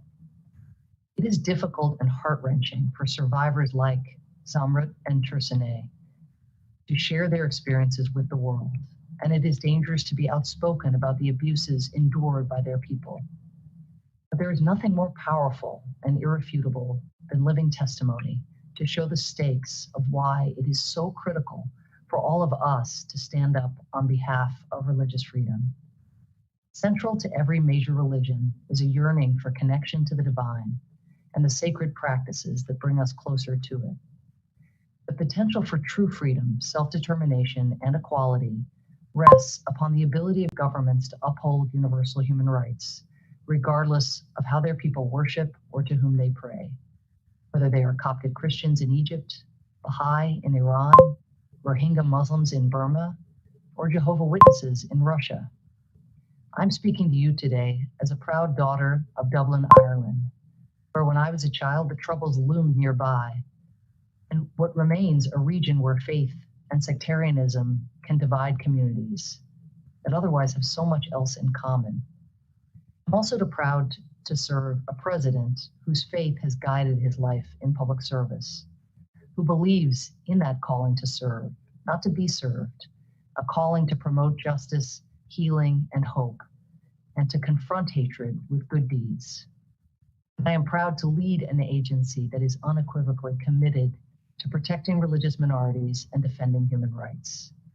The fight for international religious freedom is not just a reflection of who we are as Americans, but of strategic national importance to the United States and a key foreign policy objective. It's why I met with Tursunai and other Uyghur activists in my first week as USAID administrator to hear directly from them about their experiences at the hands of the PRC. We know that when countries promote religious freedom and protect religious minorities, democracy is more stable. Communities are more likely to develop equitably and prosper. The rights of women and girls are more likely to be protected, and overall quality of life improves. In fact, Pew Research indicates that GDP growth rates in countries where religious restrictions and hostilities decreased grew at double the rate of countries where restrictions substantially increased. We also know that countries which stigmatize or oppress religious minorities or restrict the opportunity to worship freely are more prone to instability and conflict. A report that USAID commissioned shows a clear pattern. Denying religious freedom is associated with higher levels of social conflict and violence. In fact, countries with high government restrictions on religion are more than twice as likely to witness social conflict as those with low or no restrictions. Whether in China, Burma, Russia, Iran, Saudi Arabia, or Israel, the West Bank, and Gaza, the United States has made clear that lasting peace will require freedom of worship and access to holy sites and places of worship for people of all faiths. It is especially urgent that we address religious freedom today, as COVID-19 has given further cover to repressive regimes to abuse human rights. Governments have taken sweeping actions to control the spread of the virus, restricting in-person gatherings, including religious gatherings. Some restrictions were, of course, necessary, but the U.S. Commission on International Religious Freedom's annual report revealed that already marginalized religious minorities faced even greater levels of stigmatization, harassment, and discrimination, as they were often accused of causing or spreading the virus. I know that there are those who see religious freedom as first amongst rights, and others who seek to defend religious freedom, belief, and conscience as part and parcel of a comprehensive commitment to human rights.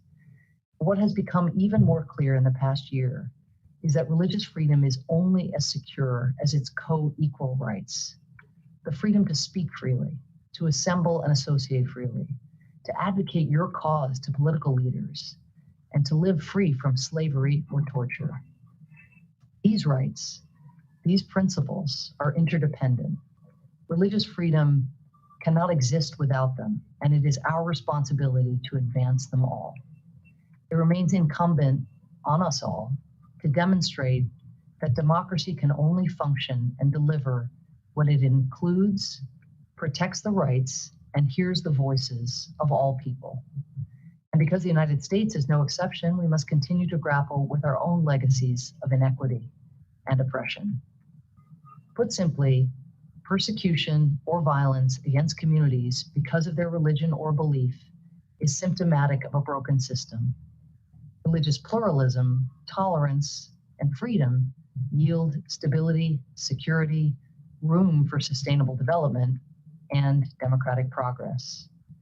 President Biden has put development on an equal footing with defense and diplomacy within America's broader foreign policy agenda to maximize our efforts in support of persecuted and marginalized communities. Each day, in coordination with our Office of Faith-Based and Neighborhood Partnerships, dedicated development professionals at USAID respond to human rights violations, work to prevent atrocities and preserve culture, and protect religious freedom for all people. In countries with a grim history of religious violence, like Bosnia and Herzegovina, USAID facilitates dialogue among interfaith leaders and coordinates lessons in Bosnian high schools to combat prejudice and mitigate fear of the other. In Iraq and Syria, where ISIS has perpetrated genocide against Yazidis and horrible atrocities against Christians and Muslims, driving the largest and most complex humanitarian crisis of our time, we are on the ground delivering aid and support through stabilization programs in governance, essential services, and economic recovery to help religious and ethnic minorities targeted by ISIS. In Sudan, we have supported the transitional government's effort to end severe religious freedom violations. Today, Sharia law is no longer the primary source of law. A provision has been adopted to guarantee the freedom of belief and worship. And in 2020, the transitional government adopted the Fundamental Rights and Freedom Act, which repealed the apostasy law, ended flogging for blasphemy, and banned female genital mutilation. In Sri Lanka, we have worked with religious leaders to reduce religious and ethnic tensions across the country. They have formed interreligious committees to provide trainings on pluralism and diversity, transitional justice workshops, and mediation forums. In 5 years, the project has reached more than 13,000 community members and successfully mediated more than 80% of accepted cases. And in places where religious and ethnic minorities are specifically targeted, like today in the Tigray region of Ethiopia, and in the case of Rohingya Muslims in Burma, the United States is driving diplomatic outreach to push reconciliation, to promote human rights, and to promote respect for pluralism, while using our renewed engagement on the Human Rights Council to remind those responsible that the world is watching. We are also defending religious and ethnic minorities through girls' empowerment programs that promote interreligious reconciliation, anti-corruption initiatives that bolster good governance and protect minorities, and infrastructure initiatives to try to rebuild safe spaces for communities to gather and to worship. And we are rallying the international community to combat the disturbing rise in virulent and violent attacks against Jewish people. We are working forcefully to resist anti-Semitism wherever it rears its ugly head, and to find and support partners to do the same. There have long been divergent approaches to advancing international religious freedom, but there is common ground in recognizing that it is a clear, distinct human right and central to the stability and peace of this world that we all share. Enshrined in the Constitution, our commitment to religious freedom and tolerance is at America's very foundation. The Biden-Harris administration is dedicated to its protection and advancement at home and around the world. Today's inaugural summit allows us to live up to that commitment, to elevate our engagement with faith leaders, to embed interfaith dialogue in our diplomatic efforts, and to bridge differences so that we can stand together against the tide of fear and violence perpetrated by those who seek to repress religious freedom. And this summit allows us to honor the role that our faith-based partners at USAID play, often the people who are closest to the communities that we serve. They don't just embrace the idea that every person has equal worth and individual dignity, regardless of their religion. They help advance that dignity in concrete ways every day. And they work to allow those communities a chance to live, love, speak, and pray freely. Going forward, we will keep standing for religious freedom around the world. We will remain humble and grateful for the freedoms we cherish here at home, and pray that through God's grace and wisdom, we have the capacity to affirm dignity and to secure freedom for more people around the world. It's been an honor to be with you. I thank you for all you're doing. Let us work together on this vital cause. Thank you so much.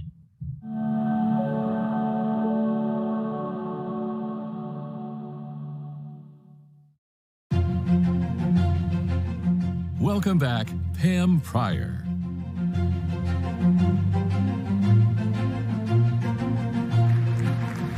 Okay, get those phones ready. You know, this segment of our program really you know what it does? It capsulizes it. It is our entire fight around international religious freedom. We cannot allow genocides or religious cleansings. And many groups are formed around this important topic. And if you or your organization wants to be part of the global campaign to recognize and address genocide like that of the Uyghurs, Yazidis, or Christians, then sign up to lead, join, or follow this global campaign. Text End Genocide to 844-403-2291. It's the same number, End Genocide. And this time you get 2 texts. Also, it is imperative, as the Holocaust Museum reminds us, we cannot forget the past genocides. If you are interested in combating anti-Semitism, you can sign up to lead, join, or follow this global campaign. Text "End Genocide," and then for anti-Semitism, "End Anti-Semitism." That's going to take you a little bit more thumb strokes. 844-403-2291. A great segment is coming before lunch, so thank you so much.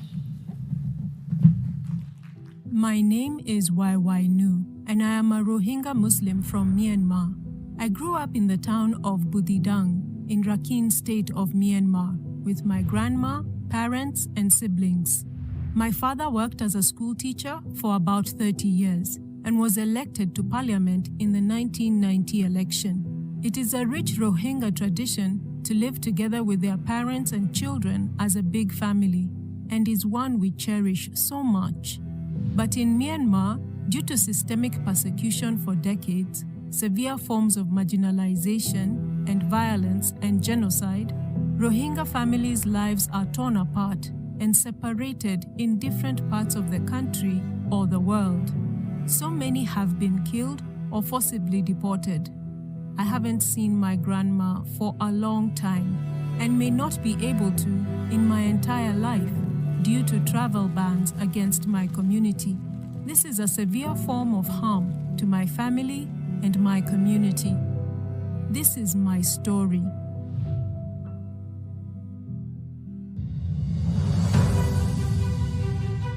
Please welcome YY Nu.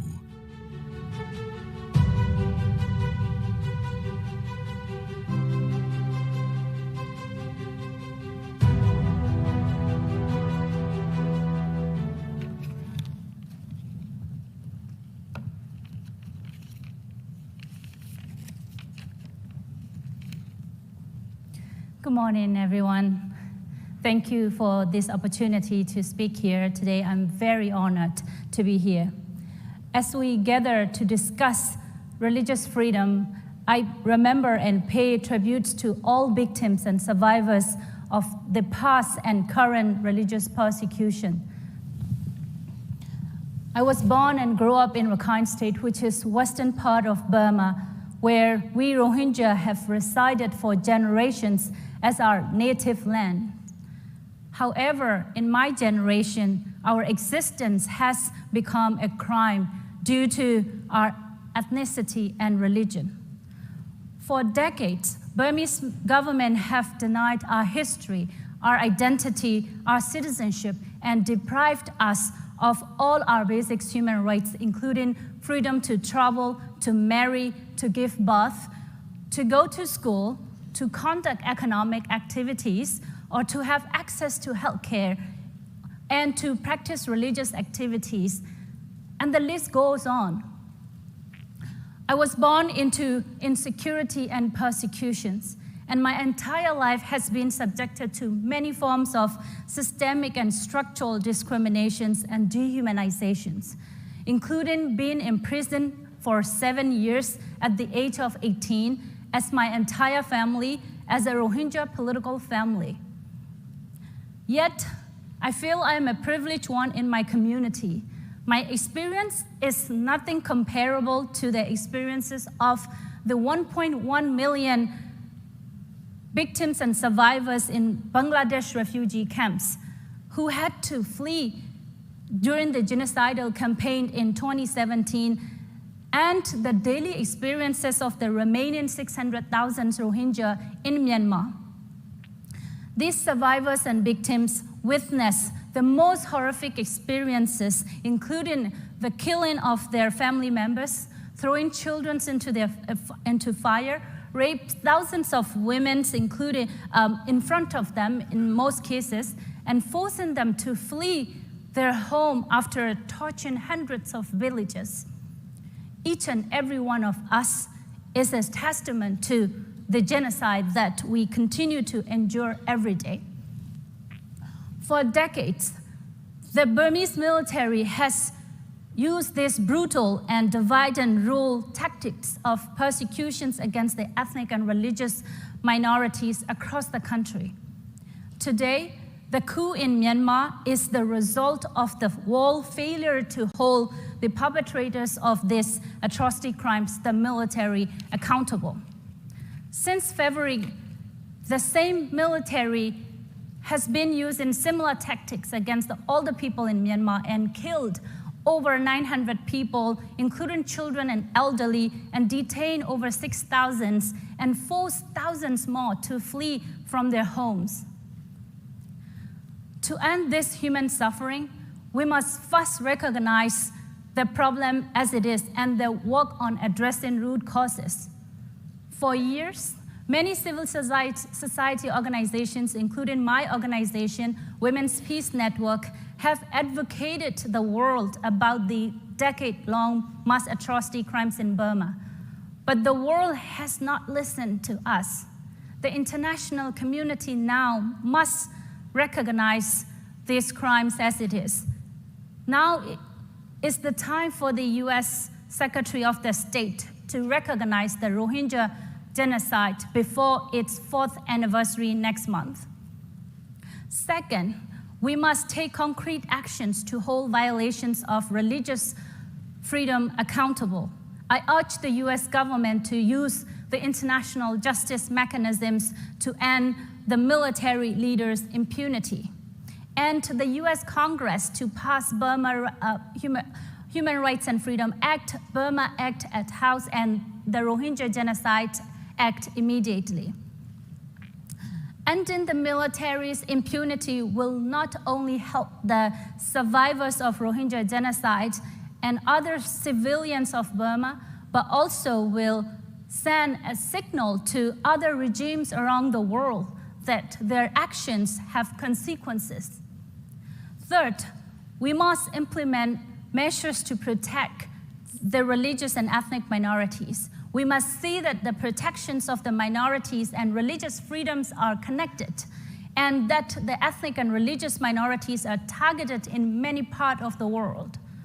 History has shown repeatedly that the people in power, especially in authoritarian regimes, use the religions as a tool to sustain their power. With the global rise in authoritarianism, including in Burma, it is now more important than ever to uplift the religious minorities and act on protecting religious freedom. Finally, as a member of the persecuted minority, I believe that no one should feel to be born as a crime or persecuted based on their identity. People like us from the affected community have been doing everything within our capacity, day and night, for justice and freedom. It is up to those who are in power now to act. The world cannot fail us again. Thank you very much.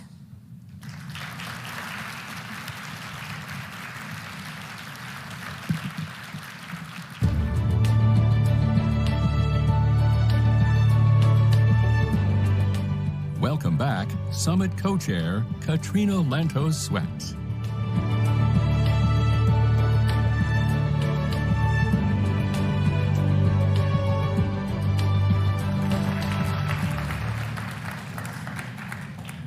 Boy, after you listen to these incredible, powerful testimonies from YY, from Tursane earlier, I think we are all convinced of two things. First, we are most definitely on the side of the angels. And when I think about these women, their courage, their bravery, their voices, and when I think about so many of you out there in the audience who I know of the extraordinary work you are doing, I think that not only are we on the side of the angels, but we may have some angels amongst us. So thank you to all of you. So next, it is my privilege to introduce a wonderful speaker, a person who has had a tremendous impact in terms of bringing the power and passion of faith communities into collaborative partnership with government and civil society. While we rightly celebrate the wisdom of the Founding Fathers in codifying the separation of church and state, it is important to recognize that separation of these two entities does not preclude their collaboration. Indeed, one can argue that such collaboration both strengthens and enriches societies. Melissa Rogers' distinguished career as a lawyer, an academic, and civil servant has focused on the vital intersection between church and state. From 2013 to 2017, Melissa Rogers served as Executive Director of the White House Office of Faith-Based and Neighborhood Partnerships in the Obama administration. Now, I would venture to say that the surest sign that you've done a superb job is being asked to come back and do it a second time, which is precisely what President Biden asked Melissa to do earlier this year. In addition to returning to her previous role, she also serves as Senior Director for Faith and Public Policy in the White House Domestic Policy Council. We should all feel a great sense of confidence knowing that a person of Melissa's caliber and experience is shaping and guiding the Biden administration's efforts to ensure that faith communities are empowered to come together in cross-faith partnerships and to take an active role in our nation's civic and cultural life, a right that should be afforded to faith communities in every part of the world. We are so fortunate to have Melissa Rogers here with us today, and I'm delighted to turn the time over to her. Thank you.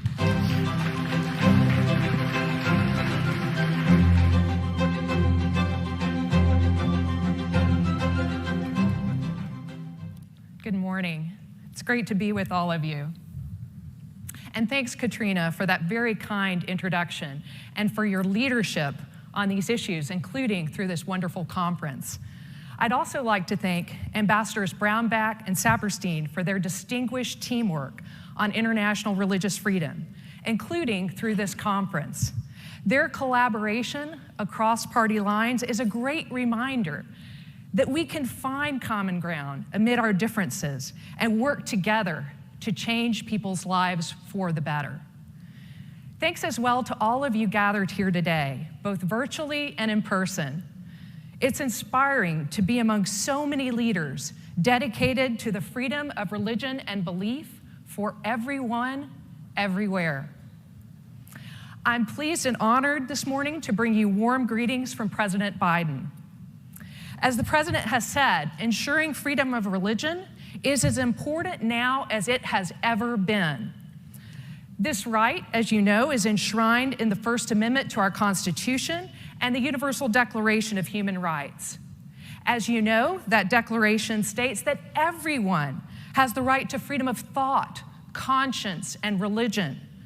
This right includes a person's freedom to change religion or belief, and freedom, either alone or in community with others, and in public or private, to manifest religion or belief in teaching, practice, worship, and observance. President Biden, a person of deep faith, certainly understands the importance of religious belief and practices in the lives of so many. The President has said, and I quote, "The work of protecting religious freedom for people in all faiths and none is never finished.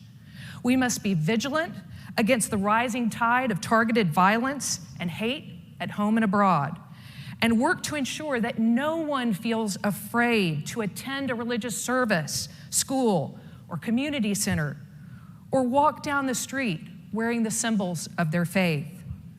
My administration," President Biden says, "will guard these cherished principles." The United States promotes religious freedom as a key part of a larger agenda to protect human rights.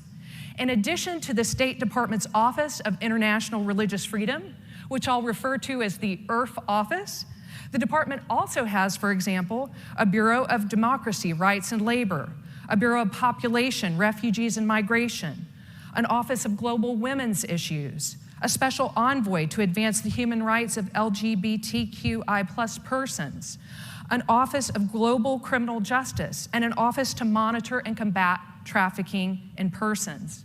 These offices and advisors work together and are dedicated to promoting the equal value and the infinite worth of every human being. These precious rights are interdependent. A congregation that is predominantly comprised of members of a minority race or ethnicity, for example, can't gather for worship and carry out its ministries unless it is free from both religious and racial or ethnic discrimination. And the many LGBTQ individuals who are also persons of faith cannot practice their faith freely when they are subject to laws criminalizing them for who they are. As Secretary Blinken has said, religious freedom can't be fully realized unless other human rights are respected. And when governments violate their people's right to believe and worship freely, it jeopardizes all the others. This morning, I'd like to highlight briefly a few steps the Biden-Harris administration is taking to protect and advance religious freedom for all. Let me begin with our moral obligation to protect refugees. As you know, the number of refugees and other displaced persons has reached an alarming and historic high, more than 82 million people worldwide. In response, President Biden has raised our annual refugee admissions cap to 62,500 for this fiscal year, and he plans to raise it to 125,000 next year. He has also ensured that our refugee admissions program is able to serve refugees from around the world by reestablishing regional allocations and eliminating restrictive allocation categories. Of course, governments cannot do this work alone. I run the White House Office of Faith-Based and Neighborhood Partnerships, as was mentioned earlier, and we work in partnership with communities of faith and conscience to welcome refugees and to advocate for their rights in all of their home countries. And we continue to be very grateful for these partnerships. The U.S. is committed to upholding its long tradition as a leader in refugee resettlement that provides a beacon of hope for persecuted people around the globe, promotes stability in regions experiencing crisis, and facilitates international collaboration to address the global refugee crisis. Also, on his first day in office, President Biden revoked orders and proclamations preventing certain individuals from entering the United States, first from primarily Muslim countries and later from largely African countries. These actions were a stain on our national conscience and inconsistent with our long history of welcoming people of all faiths and no faith at all. As President Biden said at the time, make no mistake, where there are threats to our nation, we will address them. But we will not turn our back on our values with discriminatory bans on entry into the United States. The Biden-Harris administration advocates for universal respect for religious freedom in many other ways as well. Here are a few additional snapshots. First, in January, Secretary Blinken affirmed that the People's Republic of China is committing genocide and crimes against humanity against Uyghurs and other ethnic and religious minorities in Xinjiang. In March, Canada, the European Union, the UK, and the US took coordinated action to impose sanctions on PRC officials for these human rights abuses. And at the recent G7 summit, the world's leading democracies stood united for religious freedom and against forced labor, including in Xinjiang, and committed to ensuring that global supply chains are free from the use of such labor. Our administration has translated these commitments into a series of actions imposing import and export restrictions on PRC companies for their use of forced labor from Xinjiang. In recent months, the State Department has advocated for the rights of countless individuals in China who've been subject to a widespread crackdown by the authorities against religious and ethnic minorities, including Tibetans, Falun Gong adherents, Christians, and Uyghur Muslims.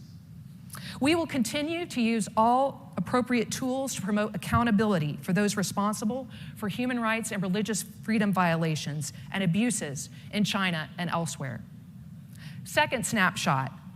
Through engagement with governments in regions across 3 administrations, the State Department, including its IRF office, has advanced progress on religious freedom in Central Asia. Uzbekistan's recent positive actions, which include releasing political prisoners and revising its laws, have been well documented.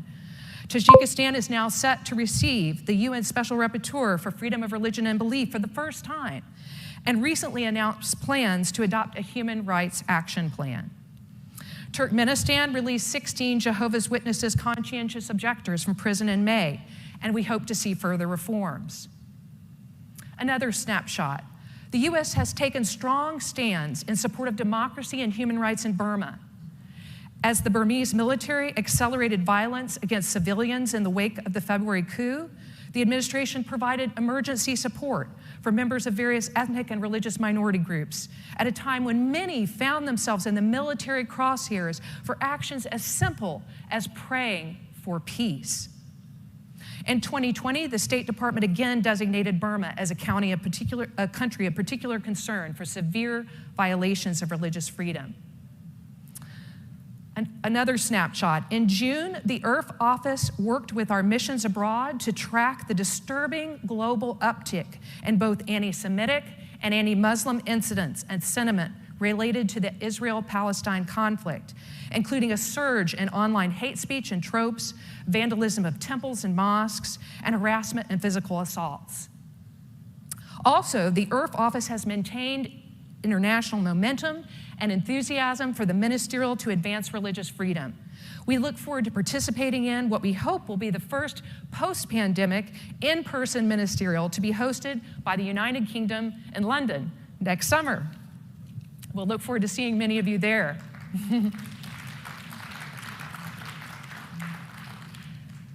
And the final snapshot I want to provide is that the IRF office has, as a co-founder and an active participant in the International Religious Freedom or Belief Alliance, has been continuing their investment in this very important group that I know so many of you are active in. So thank you for your work there. The IRF office, even during the pandemic, has been meeting monthly with envoys representing like-minded governments to share information and coordinate religious freedom advocacy. And during the COVID-19 pandemic, this group has played crucial roles. Alliance members have advocated for governments to release all prisoners held on account of faith or belief. They called upon governments and religious leaders to avoid language that scapegoats certain religious and belief communities. They've also urged all governments to take proactive steps to ensure that individuals in minority and religious belief communities are safe, protected, and receive health services in an equitable and non-discriminatory manner. And we've been pleased to take note that hundreds of prisoners of conscience have been released during this period of time, and governments have condemned incidents of discrimination and violence against members of vulnerable communities, showing the enduring power of this alliance. And we look forward to working closely and actively with the members of this alliance moving forward. President Biden looks forward to nominating a highly qualified ambassador at large for international religious freedom.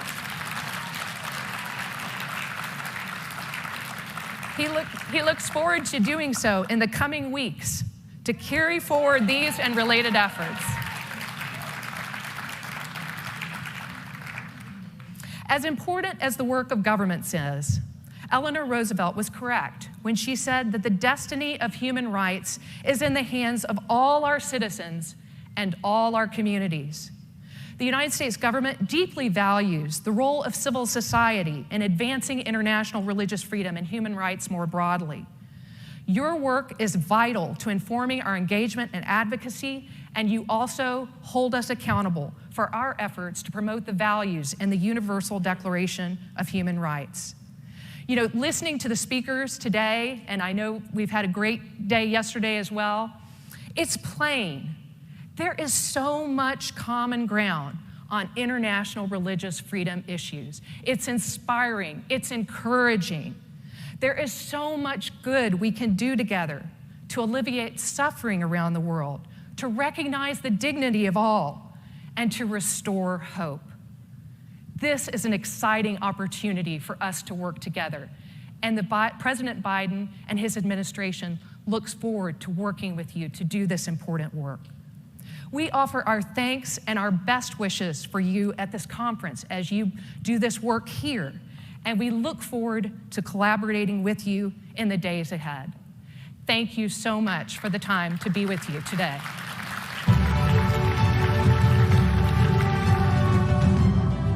welcome to the stage Director of the Religious Freedom Center, Hudson Institute, Nina Shea.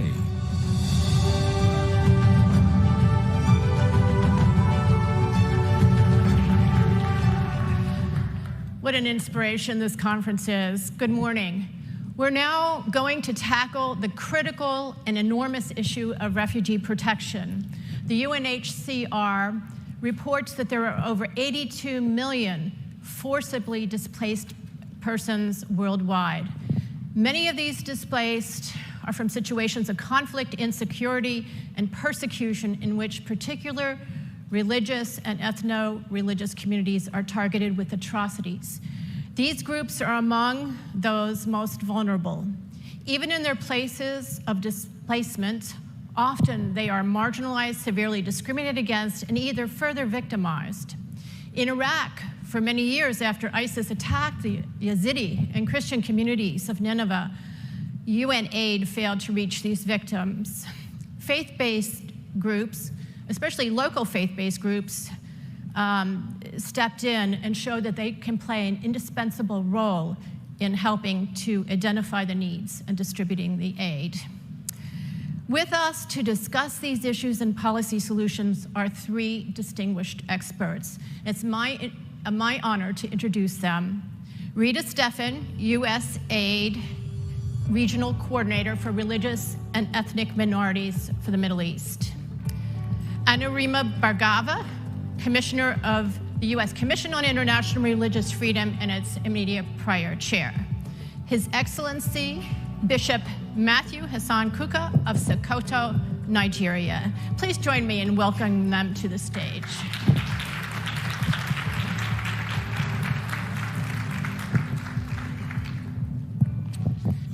Bishop Kuka, welcome to America, welcome to Washington and to this summit. I'm going to start with you. The Nigerian Catholic Bishops' Conference, whom you are representing at this summit, has stated that Nigeria is falling apart. Despite having Africa's largest economy, there is little doubt that a state of lawlessness has taken over vast areas of the country.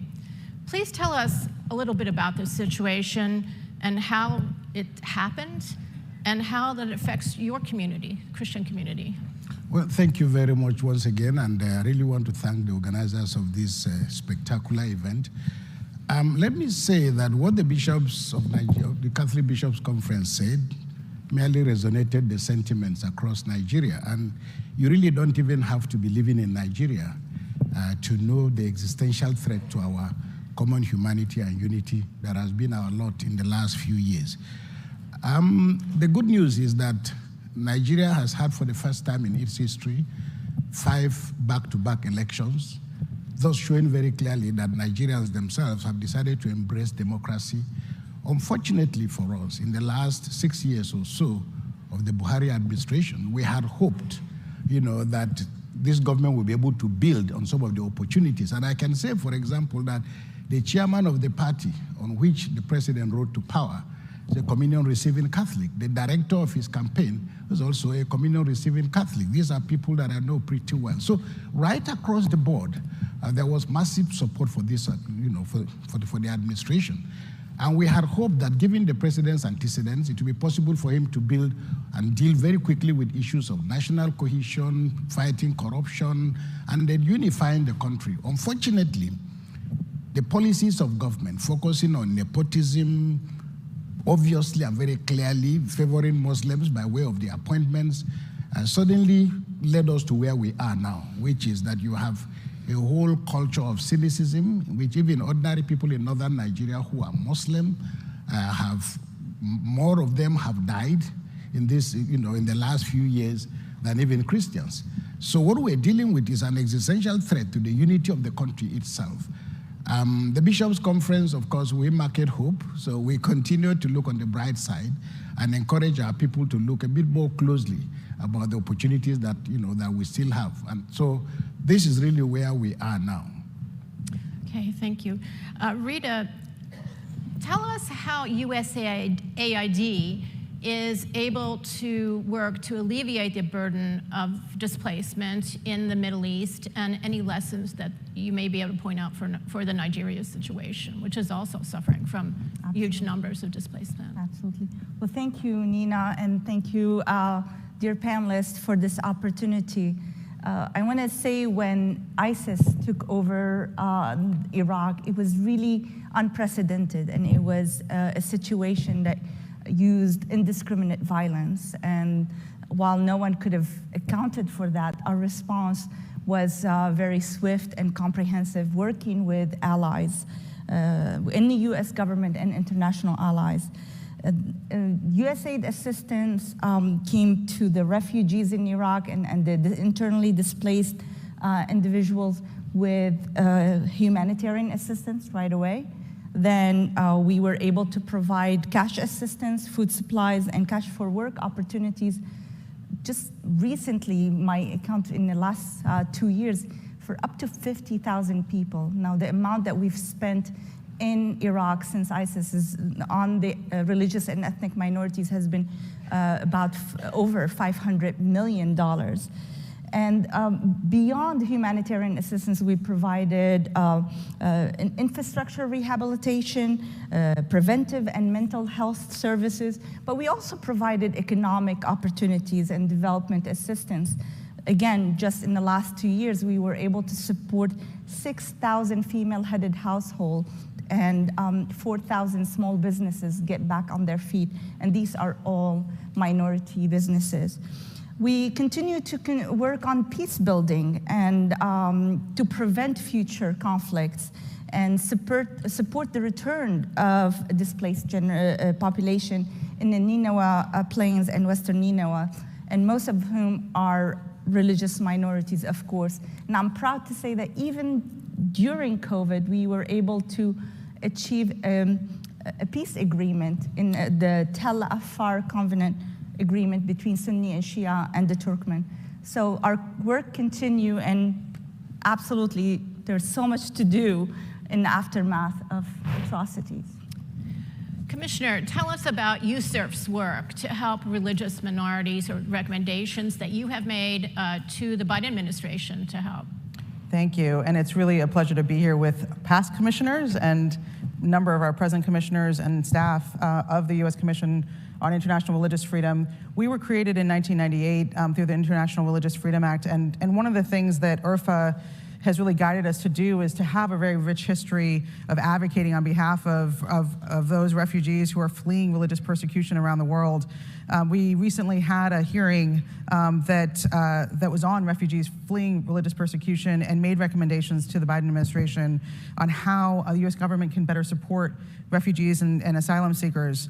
We have been encouraged by recent efforts by the administration to open America's doors to more refugees, including those fleeing religious persecution. As many of you know, President Biden signed a presidential determination in April to revise and reallocate the countries and regions from which the United States would accept refugees in the current fiscal year and up the number to 62,500 and then up the number in subsequent years to 125,000 plus. And as IRFA sort of advocates and provides for, religious persecution should be taken into account when we're looking at what the refugee ceiling is. And that's something that we have continued to urge the Biden administration to do.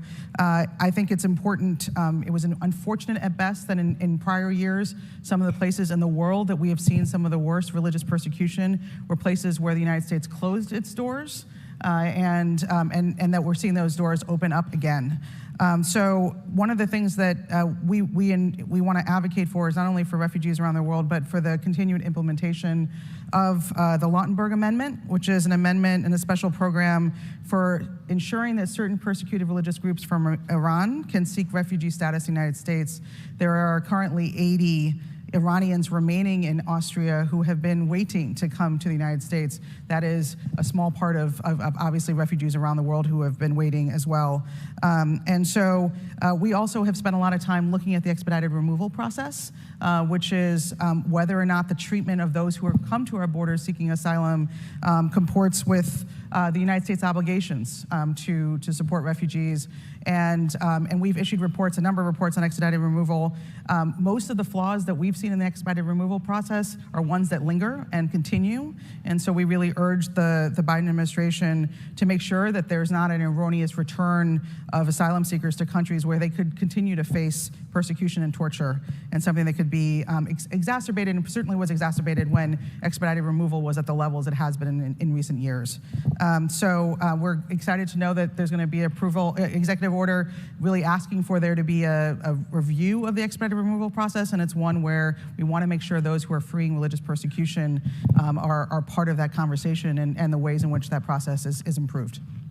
Thank you. Back to you, Bishop. Nigeria has about 2 million displaced persons from mainly in the northeast area from Boko Haram and other terror groups. So 2 weeks ago, the Nigerian press ran an article reporting that IDPs, the internally displaced, were forced to live along with the de-radicalized former Boko Haram militants in government camps in Borno, even though the conflict is still ongoing, and still suffering from the trauma of the massacre of their husbands and brothers, maybe their own rapes, the burning of their villages. They had to face their tormentors every day. They have to face them. Some weren't de-radicalized and rejoined Boko Haram even. How can the churches and other faith-based groups help this situation?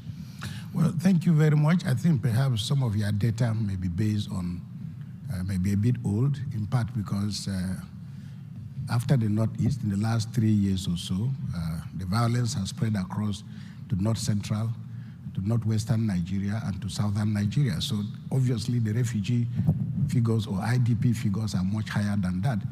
But for us as church, I think it's important to underscore the fact that we were there even before the modern state emerged. And we've been there with the people, whether it's education, whether it's health services. These are signature tools of the Catholic Church. I can speak for the Catholic Church rather authoritatively. And to say that, and I think this is why I'm very happy that you say this here, we need a seat at the table if we're really going to reach our people.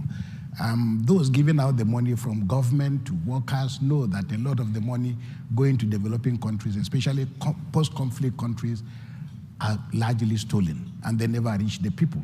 And I think what is most critical for us now is to begin to think about tomorrow. There's very little we can do about the past, but I think we can shape tomorrow.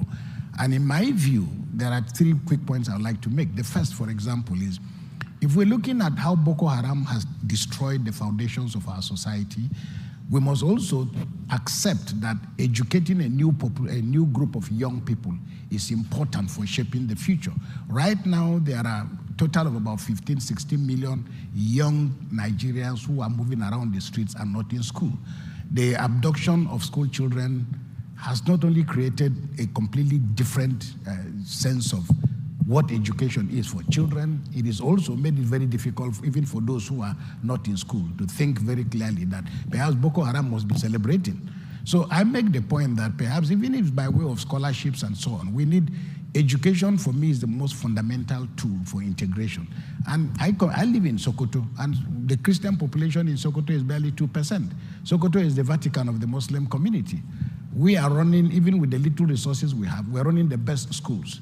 So if we can get the kind of support that can enable us to begin to train a new generation of Nigerians by equipping them with education, then we will be able to close, the tragic gap of religious persecution, the feeling that we are not citizens, but we are Christians and we are Muslims, because we're all dying together. So I think that there is need for us to have a seat at the table so that this conversation can be in such a way that helps to guarantee a very stable Nigeria in future. Rita, tell us briefly how USAID can help or helps protect religiously persecuted minorities who are displaced. And if so, how does USAID partner with local faith-based organizations to help protect vulnerable displaced religious minorities and others, vulnerable people? Thank you, Nina. Working with faith-based organizations is monumental and very important.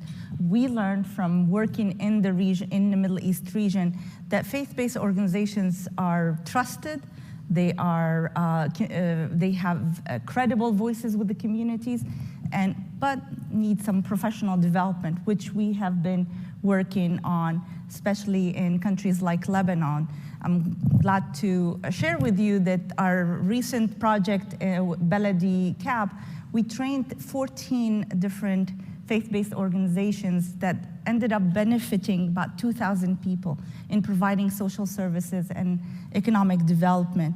We are also working with faith-based organizations in other countries like Morocco, where we are partnering with Jewish cultural heritage sites. We're partnering with the American Sephardic Federation and Association Mimuna to revive cultural heritage sites. Also, definitely in Syria, Egypt, Iraq, our work continues there. Now, in particular, protecting the religious minorities, I want to highlight the work we're doing in Iraq with the Ankawa Humanitarian Committee of the Chaldean Archdiocese of Erbil to strengthen the ability to deliver relief services to internally displaced individuals and to help them by building the capacity of organizational management, tailored skills for supporting the vulnerable populations. So our work is throughout the Middle East and also in the world, and we find great partnership with faith-based organizations. Okay. Commissioner Bhargava, you visited Burma and even Bangladesh camps to explore and investigate what was happening to the Rohingya Muslim population who were displaced. And what do you want us to know about that? So I will underscore what you just heard from Weiwei Nu, who has been a great partner to USURF in really advocating for what's happening to the Rohingya around the world, and particularly those who were driven out of the country in such brutal ways in 2017. We are coming up on the 4th year of there being nearly over 700,000 people who are restricted movement, lack of education, inability to work, and who are sitting in the middle of Bangladesh, and in a time where it is not a refugee resettlement problem, in part because it would be impossible to think about how we could resettle 1 million people, right? And so when we think about that, we have to think about what it is that we need to do to hold Burma accountable for what it is that has taken place. Obviously, there was a military coup in February that we all know about, and that military coup was undertaken by the very groups and individuals who perpetrated the genocide against the Rohingya to begin with. And so, to think about ability to return, and I want to say one thing about that, which is a lot of it has been an argument about who is a citizen of Burma and who has who is part of the polity, and in many ways Burma has that information. It knows who its citizens are, and so the idea that you would ask people who have been driven out of their homes in the middle of the night to evidence the fact that they're part of a country that they had been a part of for generations, they have that information, and it's a question of whether they even acknowledge the existence of people who have lived there for generations. And so it is important that through the Burma Human Rights and Freedom Act, through the continuing push to make sure that there's a genocide determination for the Rohingya, that is something, and that is advocated for and gives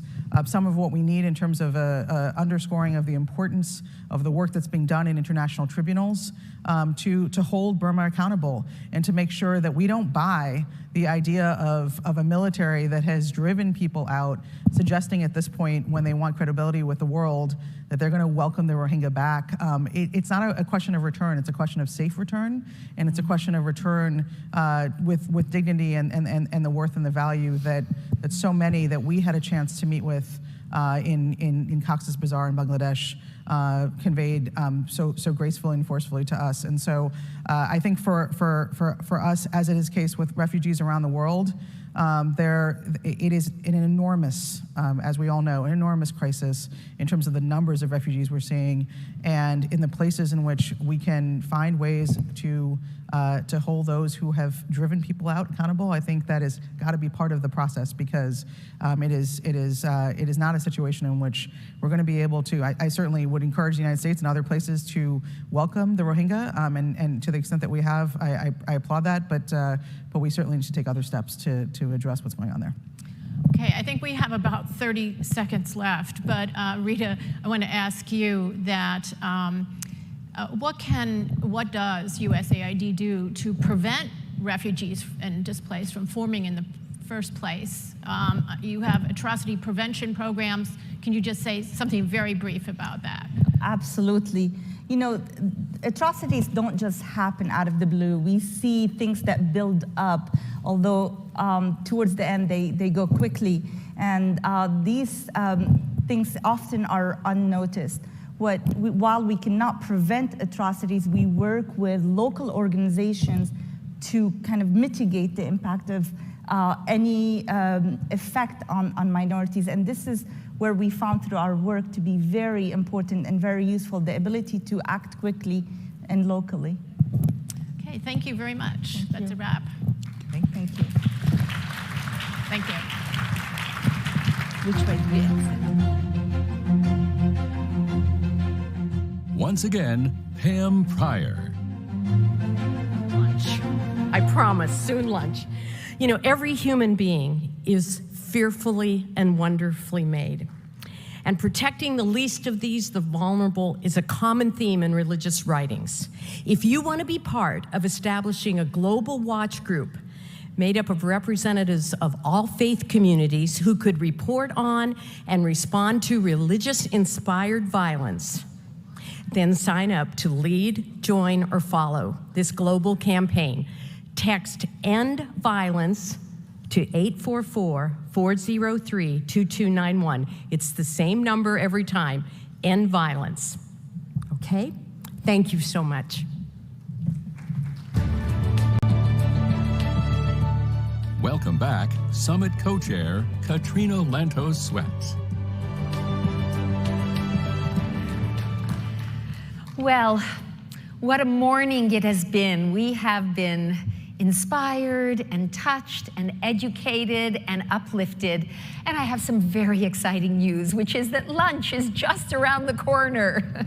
So your patience is deeply appreciated, and I hope, although a good meal awaits, I hope that you feel you have been well fed. I want to let you know that breakout sessions, which will be taking place after lunch, will be beginning at 1:45, and at 3:15 we're going to reconvene here for the second plenary. Now, in advance of this fabulous summit, Ambassador Brownback and I were frequently asked, maybe some of you were frequently asked, why religious freedom? Why is it important that we focus on defending religious freedom as opposed to just sort of rolling it into that broader world of human rights causes? I think you have heard some pretty powerful answers to that question today. I hope they are felt deep in your heart, but I'd like to suggest sort of one more thought to take with you, and I'm going to use an analogy to do it. I am not a mathematician. I will never be a mathematician. In fact, it's absolutely the weak link in my intellectual repertoire. But I have enormous admiration for those brilliant minds that can fill multiple blackboards with these immense equations that have symbols and things that I've never even encountered. I will never, ever be able to solve one of those equations, but I know enough of logic and I know enough of reason to understand that if they make a mistake early on one of those blackboards, it doesn't matter how long and how diligently they work on the rest of the equation.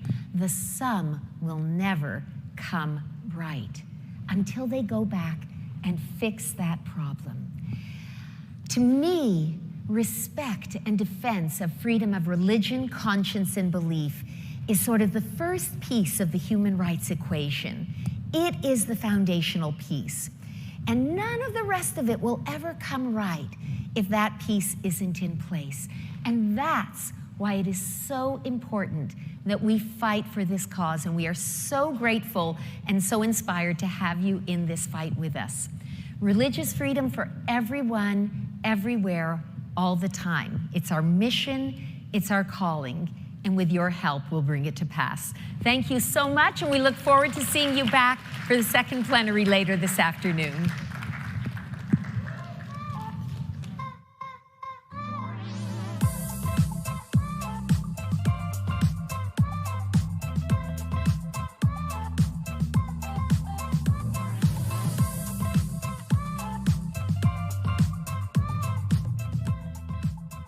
This concludes this morning's program. We ask that you promptly leave the ballroom so that staff may clear and reset.